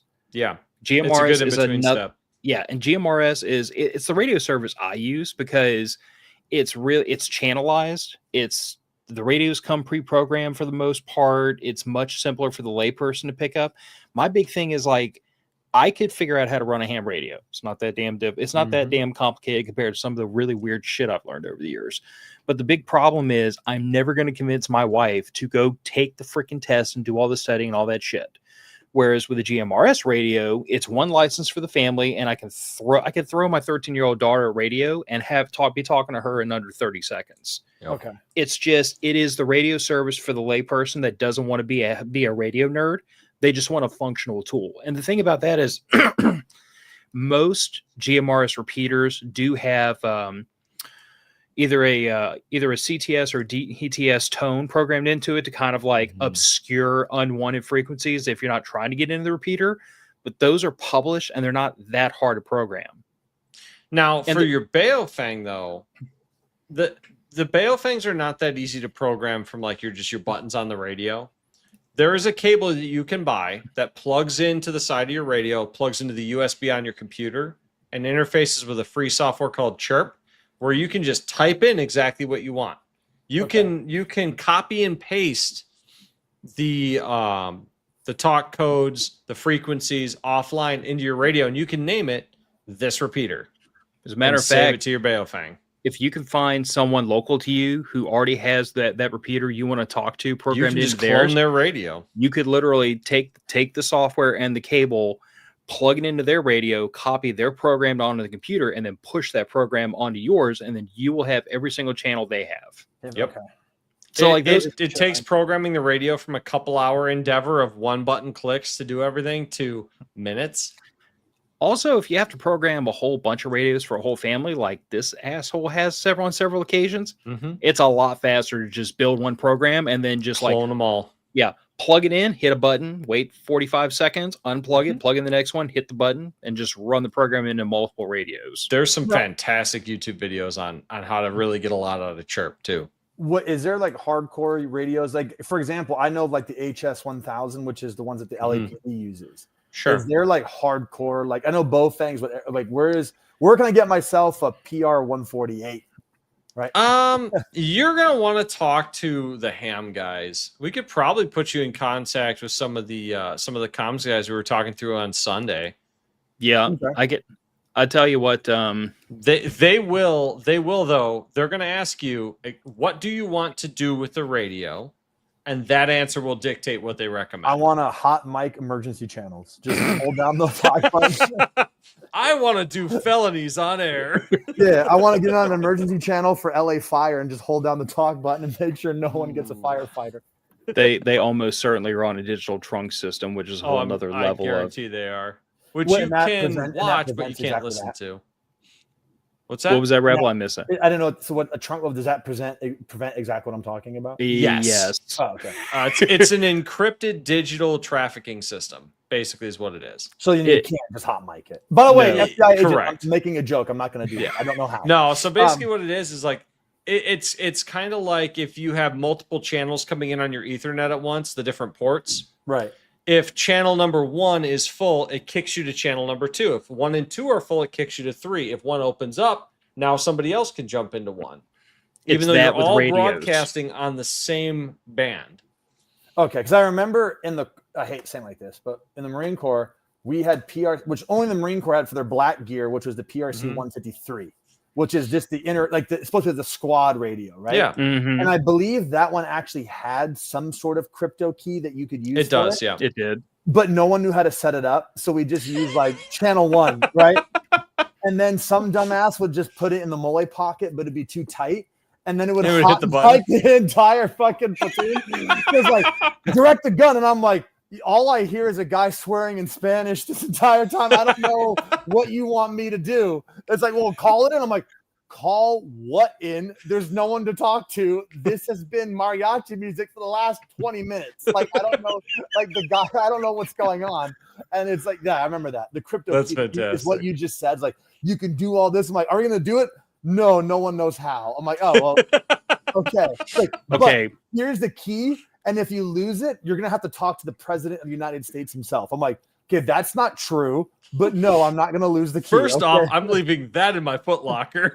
Yeah, I remember the crypto. It's like, what? Doesn't work? What? This is why communications is its own friggin' MOS, because radio nerds are wizards. They are. I am not a radio nerd. I just know more than the average person. Now, according to Twitter, oh, Jesus. I need to, in order to be a basic bitch male in society, I need to have a friend group that is basically an ODA. Right. I like interesting. Do you have a friend who is trained in expert levels of maneuver and guerrilla warfare? Do you have a friend who's trained in communication? Do you have 7 friends who have the proficiency of Jerry Micklick with the endurance of Usain Bolt, who are your shooters? And do you have a network of 100 different people who can gather intelligence in your local area and feed to you? And I go, I can't get my mother to text me back. I don't know what the fuck you're talking about when it comes to having an intelligence network. Are you fucking kidding me? What? Well, your intelligence network can be as simple as your local Facebook groups. I've been throttled on Instagram. I'm not connecting. I'm not getting any intelligence. Okay, your local Facebook group. I live with a bunch of goddamn boomers. The Facebook group is just going to be someone stole my chihuahua. I think it was one of the hawks. Like, but I'm just going, that's what Twitter tells me I need to be able to commit maneuver warfare out of my PT Cruiser all the time. So I don't know. Well, I mean, if you're going to roll a PT Cruiser, you might as well be rolling full seats. Didn't they try and do that when they tried to kidnap Gretchen Whitmer? Weren't they rolling out their PT Cruiser? Was it a PT Cruiser? I thought it was a minivan. Hey, minivans are dope. Yes. Yeah. Dude, minivans are great for kidnappings, apparently. I don't know.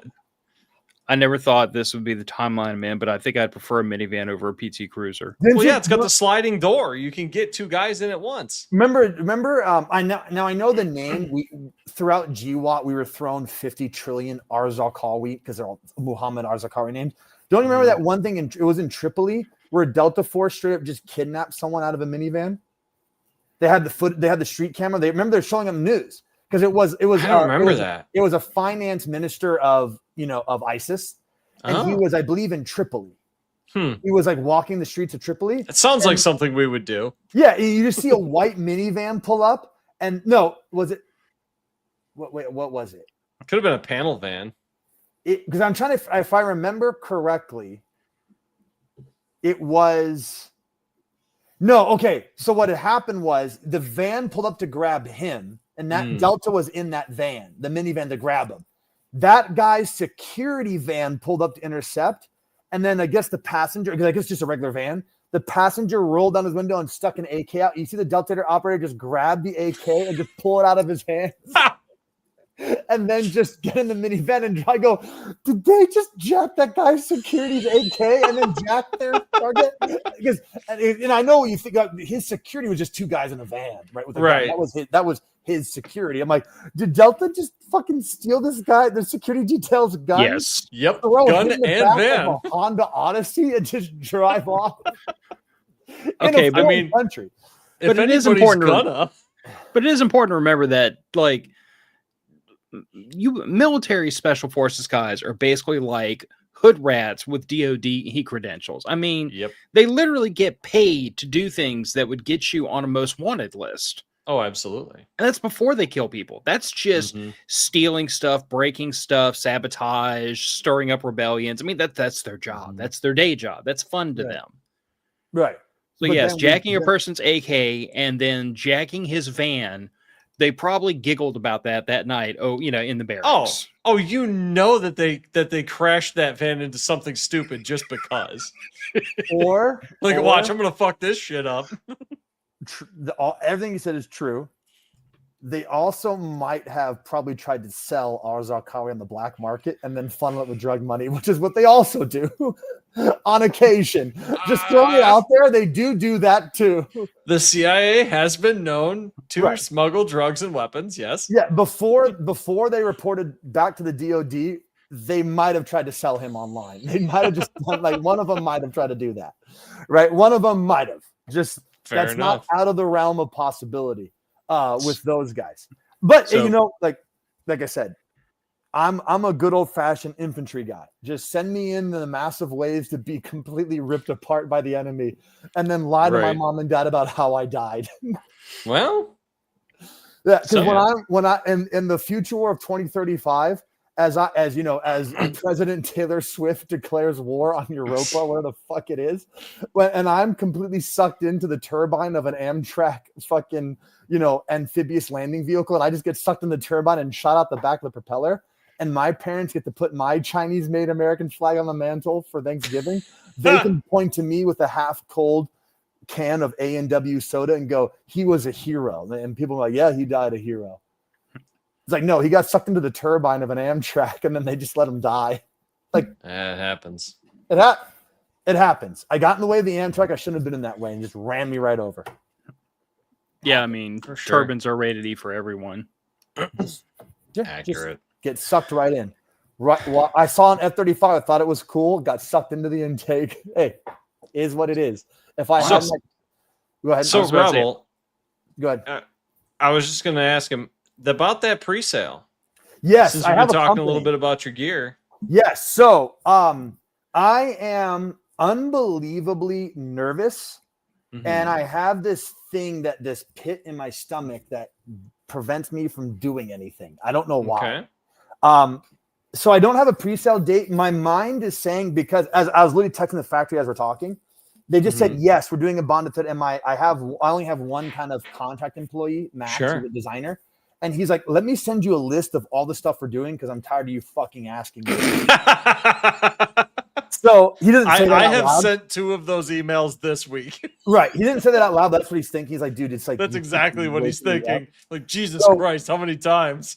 I was waiting for the woodland carrier, at least one of each to be done to take pictures of it. But then I realized my website is all coyote photos. So I'm like, what am I waiting for exactly? Because I don't know. But yes, I'm doing a pre-order. I'm going to announce it. I am absolutely terrified it will fail. I am so fucking scared. I want to give you money. I know. Here's the problem was my first, not a problem. It's a good thing. My first launch went so well. It's the equivalent of being an 18-year-old guy and your first girlfriend is Scarlett Johansson. Well, and you're just like, yeah, we don't know. Like, you could get lucky and you could bang a friend after this, but I'm just letting you know, Junior, all downhill, like just straight down from there. Cause that's a pretty good. So my first launch, I mean, I sold out in like a month, right? Okay. I realistically, I sold out in 3 days. The only reason why I didn't sell out like quicker was because I kept fucking with the numbers because there's insecurities and autism. I don't actually say autism to be funny. I legitimately think developmental problems in my head. Again, from all the meth I was given as a child to focus. That'll happen. Now, like I said, now I can taste the color purple, right? And I think playing in traffic is fun. But right. So I have a pre-order coming up. I'm just gonna treat it like a restock and just say it's a restock and your gear will come. So the gear is happening 100%. I have Coyote, Ranger Green, and Woodland for all sets. So plate carrier, med bag, and sling. I don't have them up here with me, but I made some improvements to the med bag. So the med bag is pretty cool in the sense of, you know what? Fuck it. Let me go get it. Can I just go get it? Yeah. I'm gonna run. As long as you plug your mic back in when you get back. He did not hear you. We'll see if he learned his lesson when he gets back. It'll be fine. It'll work out. While he's gone, though, I do have to say, he has not announced a pre-sale yet, but I'm going to bully his ass a lot. I am going to bully his ass. Because my birthday is October the 14th, and I would love to give him money by then. That would be nice. That would be nice. I need a new plate carrier. I have a very old, well-worn Condor. Yeah.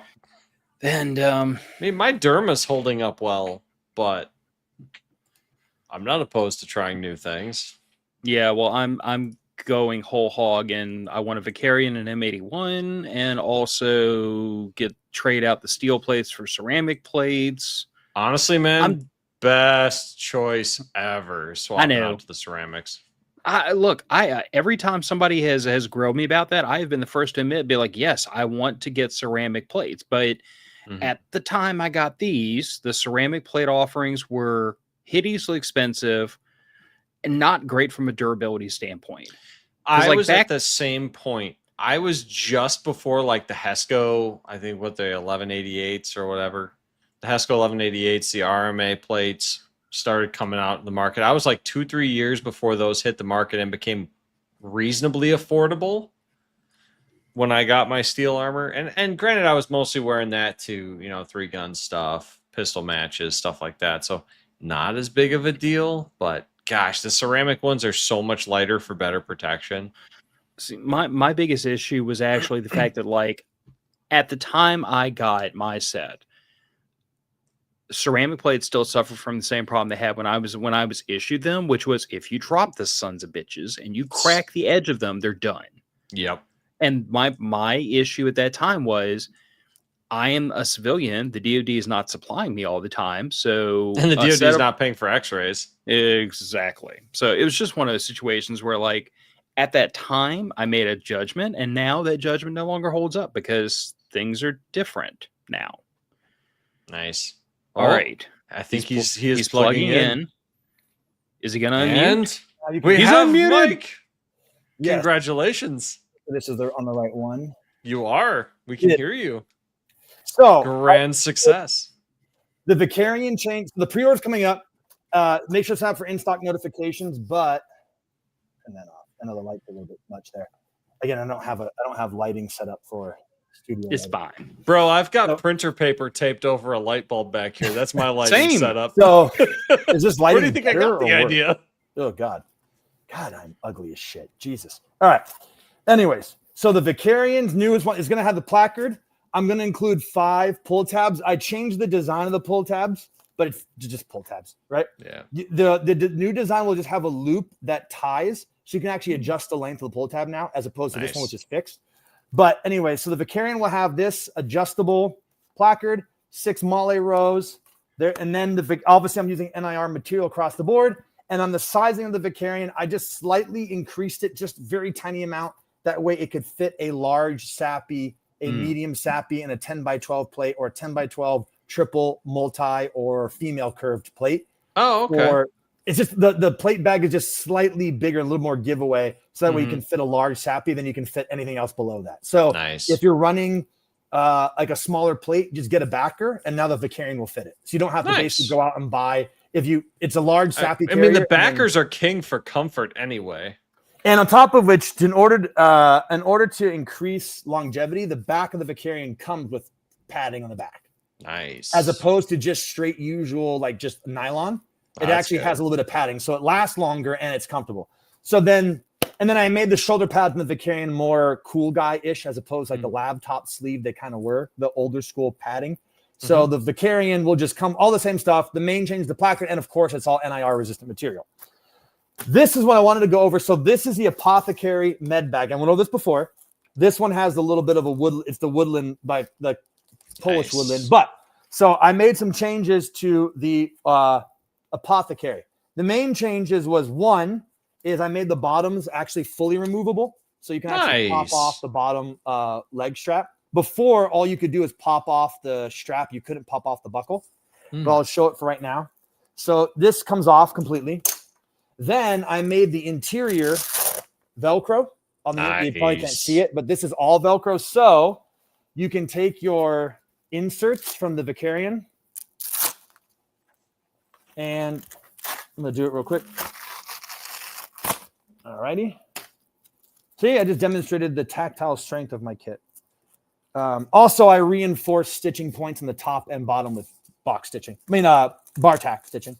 But now you can take your inserts and actually put them inside the Apothecary, like so.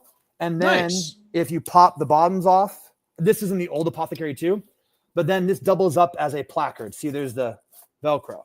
So your med kit can double up as a placard. So you can put this on and then these guys fit with the Vicarian's female buckle. So you can put this right into the Vicarian. Also, this also works as I don't know if anyone watching this knows, but the Vicarian comes with an H harness. So the Vicarian comes with the plate bags, an H harness, and a Velcro wallet adapter. I don't have a Vicarian with me to show anybody that, but the Vicarian, it's a standard H harness. And then I have a wallet adapter where you can take your wallet adapter and then you can plug your H harness into this. You can form a standard micro rig configuration, but you can take the Vicarian H harness with this. Then you put it into a Velcro wallet adapter. You can pop the cummerbund off the Vicarian, and now you can make a ready rig system. Now, the H harness with the Apothecary also works. So the production model have a little tab right here on the side, but you can also just put it on this model. It doesn't really matter. But you can run the H harness on this, and then you can run the included waist strap on this, and now you have your own standalone chest rig off the Apothecary. Dope. Which also has the inserts in it. And now here's the cool part. So this is where it gets like crazy. I have so much interchangeability. It's fucking nuts. So as I said, this is the Apothecary.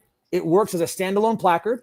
It works as a standalone med bag, right? So you have your carrying strap up top. You can just put this over your shoulder. It does have a delete key. It's just downstairs. And you can utilize this as a standalone med bag, a standalone placard, and a standalone chest rig. Okay. Now, I still have more though. This is the Apothecary. I just twisted it in my own fucking. See, I just did it in my own video. All right, there you go. This is the Apothecary carrying strap, right? But you notice, see this guy? This Apothecary carrying strap is a standalone 2-point sling. Cool. So if you put it on the Apothecary like so, standard carrying strap, right? But as you know, most carrying straps, you have to adjust a little slider to get your length. This guy works just like a 2-point sling. So you take it, and there you go. So quick adjust. So you want to have it close to your body. Just grab this edge, pull down, and now it's a quick adjust strap. Now you're going, okay, well, Rebel, what else you got? Well, you could pop this guy off, and it comes with 2 removable female plastic clips. You can take this off immediately and attach it, let's say, to your placard here. And did I do it again? No, we're good. Okay. And you could attach it to your placard if you wanted to. Let's say you have excess, or you have this mounted to your car or something like that. You now have your bandolier out of your placard. So that gimmicky a little bit, but the answer is you can now have, a USGI bandolier is 6 mags, right? Yeah. This is 3. So you can take this, you can take 2 placards and stack them, and now you can have your own bandolier. Now, here's the real cool part. What I said earlier. You're going, okay, so let's think use case scenario. I have the Apothecary hanging by my, let's just make sure I do this. There you go. So I have the Apothecary right here. Did I overbuild this? Yes, I did. Okay. Be clear, right? Most people just use it as a standard med bag. That's fine. So you go, here is your Apothecary. Okay. I have this hanging in the back of my truck. I'm a cop. I just have this in my car. Go with that, for example. I got to grab my vest and I got to grab my rifle. I take the 2 shots needed for self-defense, right? Not get into a gunfight. And then I use this as a placard. So I pop this off, okay? And I put this on my plate carrier. I'm a cop. I put this on my little cop plate carrier in the back of my car. I grab my patrol rifle. I fire 2 rounds at the bad guy. And now the scene's over. And now I need to secure the area and I need to carry my rifle around. Well, I am including 2 universal adapters right here, which will have the male buckle on the end right here. I just don't have it with me. And this guy, you can wrap through any rail like so. You can just take, it's going to come looking like this. And you can just take this, put it through any rail you want. And now you can leave these on your rifle. So when you pop it off, you can attach the 2-point sling to your rifle. Nice. Just imagine this with a male clip. Doesn't have the male clip on it. So it'll come with this male clip right here. This guy, it'll have one. And it'll get 2 of them that will come with the Apothecary. It's not separate. It'll come with it. Very cool. I know that's a lot. Maybe you guys can tell me what you think. But as I said, this is a completely on its own. And I did pull-ups on this thing. It's a very strong little connector. I would call it an emergency, but this is on its own a standalone 2-point sling. Nice. It's a full, so you can pop this off and just use it. And again, the mounts are open-ended. So you can just use this as a standard 2-point sling if you wanted to. But like I said, I included the adapters with the male buckles because this has a female buckle. I included, so basically if you want to have this on your truck, like you have your truck rifle and you have that Apothecary just hanging there, you can just leave this on your truck rifle, right? You have the 2 mounts. And then if you ever needed to pop the carrying strap off the Apothecary, you can put the carrying strap right on your rifle and you have a fully functional, not partially functional, not kind of a fully functioning 2-point sling that can hold up to about like probably 500 pounds. Cool. So Rebel, we mentioned the pre-order. Do you have a date in mind? I don't have a date in mind, but if you sign up, I have one more item, but if you sign up for on my website, sign up for the in-stock notifications. On the bottom, you can sign up for the email newsletter. Mm-hmm. It's going to be the next 2 weeks. It'll be soon. Oh, okay. So really soon then. Yes. And then I have what I just did is I have it on my home defense shotgun here, but the Gizmo glider, same sling. I just increased the padding. I call it the Twinkie pad, but I just increased the padding, and then it's nylon on both sides. The other side had like a little bit of a webbing. I just tried a different design, but this one has nylon on both sides, and this one is also made with the same, and the Apothecary, same NIR resistant material.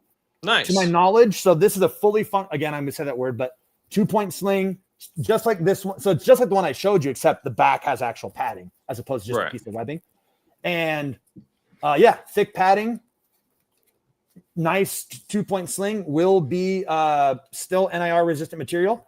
So NIR resistant material, I don't know if anyone else, but at least in the market, they're at least like $70. That sling's going to be about $30-$25. Nice. And That's then good value for a sling.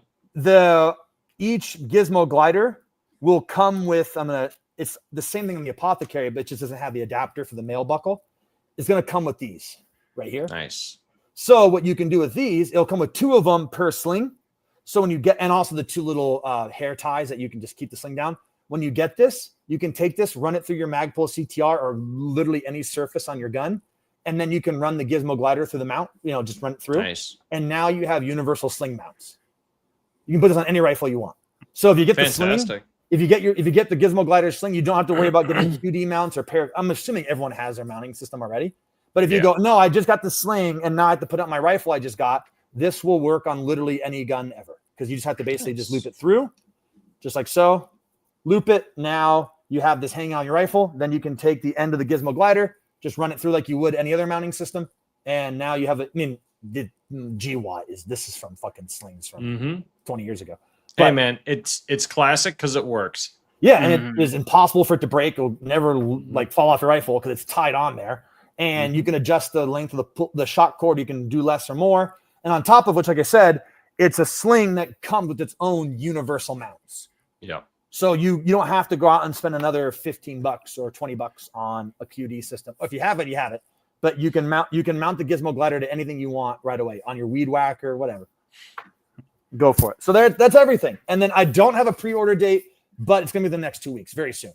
Awesome. So because you said it's in the next 2 weeks, I don't have to bully you because while you'd stepped away, I literally told Nick, I'm like, my birthday is the 14th of October, and this would be a perfect opportunity to bully the shit out of him about like the pre-order needs to happen before my birthday. Is the 14th a Tuesday? You're asking me to do October 14th is a Tuesday. Yeah, there you go. There's the methamphetamines kicking in. Hey, at least we got something good on all your drugs. Right. I actually have a good one. But with that being said, you know what? It being on the 15th is probably about right. Being on the 15th. I can't guarantee that, but it being around there is about right. Probably right. If it's not by the 15th, Phil's going to hassle you. I'm going to hassle him anyway. It'll be before that or that weekend, but honestly, that's probably about right. Awesome. Looking forward to it. That's a lot. Now, what do you guys think? The Apothecary. Okay, there's the med bag. Is the sling thing is going to happen no matter what? It's just it's a fucking carrying strap. Now, is the sling thing gimmicky? No. Okay. I mean, because it's also designed to work as a placard. Right. It is fully functioning placard. Like I said, you can put inserts in there and run. Right, but what I'm saying is like because it's also designed to work as a placard, it's nice that strap has an additional functionality to it, I think. Phil, what do you think? Well, I think to me, like that's what makes this entire product line so noteworthy to me. And it's the reason why when I first saw it, when I first became aware you existed, I got really excited because I was like, this is a level of like interoperability and universality that I don't see in the tactical community very much. And like you and I've talked before about your rationale behind doing that, and it makes sense. But it's unusual. It's unusual in the best way possible. I like the fact that you can actually take all these pieces and mix and match them. And I am honestly kind of waiting for the first person that says, hey, you may not have realized this was a configuration, but your gear allows it because it can all be mixed and matched together. But that's how I found out about the H harness fitting on the Apothecary. I didn't know in the very first version. And I didn't even think of that because I was actually running the H harness I was actually running the top strap because in my mind, I was running it down to the actual built-in tab. But then someone showed me that they mounted it right here on the top of the Mole. And I was like, holy shit, you can do that? Like, oh yeah. So I ran the H harness to the top. Then I ran the waist around. Now I have a perfect chest rig. And I'm like, fuck, I didn't think of that. So one of the homies figured that out. Right. Nice. But now, the good part is, though, that is actually how I design. That's why I use, it also cut back some production costs, but I use the same style buckles for everything. Right. And even I know it's gimmicky to be like, okay, you pop the strap off and now you can use it on the placard, and the placard can be what is it called? A bandolier. I'm like, okay, it's kind of gimmicky, but the answer is I do all that interchangeability for that to happen, for you to go, yes. Also, what's great on Twitter, I love it. I don't know if the other industry, Ex Umbris Designs. I'm sure you guys heard of them, right? They've been like a really good gear manufacturer. Yeah. Somebody showed off. He goes, oh, I had an Ex Umbris Designs cummerbund. And they said, so I got the Vicarian and then I made a ready rig based off my Ex Umbris Designs like leftover. And I made the Recce rig because he grabbed the Vicarian H harness and the wallet adapter, then just put the Ex Umbris cummerbund and placard on it. And I went, fuck yeah. I want to see it because I want to see the Vicarian placard on a cry carrier because I'm coming for all of them. Good. All of them. Because I want to see it all. I want to go, oh yeah, I like, they go, I like whatever. They go, I like the JPC plate bag better, right? Whatever, they like that better. They go, okay, great. Or they go, no, I like the Vicarian plate bag better, but I like my Shaw Concepts placard better, right? For whatever reason, they like that, whatever it is. So I want to see the interoperability. I want to see my gear on. I've already seen it. I've already seen T-Rex arm stuff with my stuff. I've already seen First Spear stuff with my stuff. So I absolutely love seeing my gear just eat out other people's little pieces and find my shit. Like, other people's placard costs more than the whole rig that I sell, but my rig is carrying it, which I think is fucking great. On that Sorry, note, that was a tangent. On that note, I am very much now looking forward to the 15th. Thank you. Yes, it's a lot. The one I'm worried about the most is just the fact that there's just the sheer amount of it. And like I said, as of right now, I didn't say this, but as of right now, we have the Vicarian plate carrier. People insist that I call it a suite. I don't, except for my video on the website, I do. But Vicarian plate carrier comes with plate carrier, shoulder pads, retention cummerbund, 5.56 insert, 7.62 insert, placard, five retention tabs to fit the 3 5.56 and 2 7.62, tourniquet holder, so a little plastic tourniquet holder you can fit underneath that. Then it comes, so that's a complete 100% right then and there. You can grab that plate carrier and you can go do your class. No matter what class you're trying to take, Bear Works, Strategic Defense, wherever the fuck you're going to, you can take that plate carrier to that class and you'll be fully loaded to go. And it comes with a built-in H harness and waist strap, which you can then turn your placard into a micro rig. And it comes with a wallet, cummerbund wallet. So you can take your cummerbund, run it through your H harness. So basically imagine running your plate carrier with no plate bag. So basically now have a belt kit. That will all come together. NIR resistant material, bonded thread, and I offer a lifetime warranty on the product, not the purchaser. Yeah. So a lifetime warranty on the product, that will be $215. Nice. Then I have the Apothecary, which I just mentioned, which is a med bag, a full standalone med bag. I've actually teamed up with Bear Solutions. Maybe you guys have heard of Bear. Bear, right? You know him, bearded guy, right? I teamed up with him. Right now, he has the Apothecary. He's actually making a medical kit for it. So I'll probably have a website, which will probably be more than the Apothecary is. But I'll have it on my website where you can probably choose to get the medical insert for the Apothecary. Nice. But the Apothecary med bag will come with that. It'll come with 2 rifle adapters that'll come with it. And it'll have that 2-point sling attached to it, which is the standard carrying strap. That will have NIR resistant materials. That will be reinforced threading. That has a lifetime warranty. And that doubles up as a placard, a med bag, and a standalone chest rig. That will be $55. And I have my Gizmo glider sling. I actually like this thing a lot. Padded, reinforced stitching, bonded thread, NIR resistant materials, lifetime warranty. That is going to be $25 to $35. I don't know just yet. Nice. So with that, you can get the Vicarian plate carrier, the Apothecary med bag, and a sling, which means between those 3 pieces of gear, you could actually completely give yourself body armor and give your friend a chest rig with a sling for both of you and inserts. Maybe you want to run 7.62, he runs 5.56, whatever, but you can completely outfit yourself and a friend for what's 215 plus 55. That's 270 plus 25. Let's just say 25 for the sling. That's 295. That's not bad. So that's for $300, two sets of kits for $300 is pretty good, man. And that two sets of kit is only because you're stretching it. It could be just for you, right? Absolutely. The apothecary is one that you can stretch out. Well, Rebel, we really appreciate you coming on today. That was a lot. Sorry, that was a lot. No, you're good, man. That was a fuck. You got a lot going on. Yes, and I have a full-time job outside of this. Don't we all? Speaking of, I have to be up at 4:30 in the morning. Yes, sorry. So I'm gonna have to cut you guys loose here in a little bit. Yeah, I gotta get going to eat dinner and shit too. So great talking to you guys. Thank you very much for having me on. Let me know how I can promote the episode. And that was fantastic. Yeah, a pre-order coming very soon. Sign up for in-stock notifications. Go to the mailing list. Make sure to sign up for it. I'm gonna send out a pre-order email very shortly. So excellent. Cool, man. Hey, hang out with us until I give you the all clear. We got to do the sign out really quick, and then I will release everybody for the night. Fantastic. Otherwise, my life will be hell on earth when I try to edit this with less than full tracks, which is never fun. No. But thanks, Rebel, for coming on. Rebels Raiders. I'm not going to say he promised a pre-sale around my birthday, but I will say I heard Phil's birthday pre-order. I mean, all I'm saying is you can hold me to it. I'm not above clinging to my own set of facts, even if it conflicts with reality. So the minute it gets announced, because I am signed up for the in-stock notifications and the newsletter, I will be blasting it out on social media. So if you don't follow him, you should. If you're not signed for the newsletter, you should be. If you haven't signed for the in-stock notifications, you ought to be. And if all that goes to hell in a handbasket, just keep watching, because in the next couple of weeks some stuff's going to pop off, and I'm just going to order like a set of everything in M81 and be a happy little tactical nerd for a while. Absolutely. I really appreciate it. Thank you. Look, dude, it's interesting gear. It's a great concept, and I love the fact that like your priority here is not enriching yourself, it's taking care of the community, which is rare these days. And those are all things I can get behind supporting.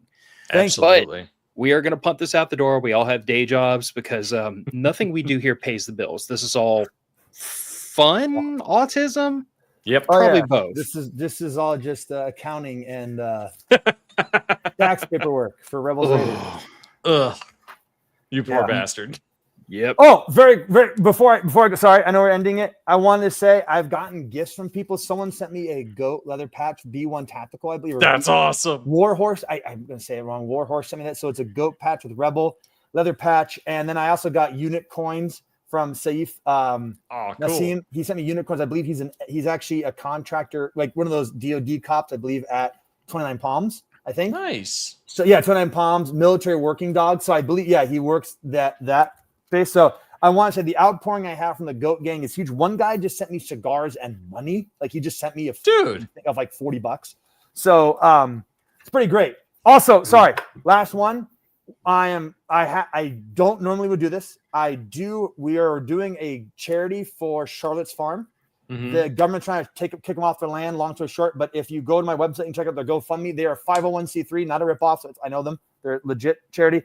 And I'm auctioning off one of my other stuff, but my ISO Bright Cool Guy dive watch. Cool. It's like a $500 watch. So we've already raised about $21,000 for them. Nice. So if you guys want to, please check that out, because they need our help.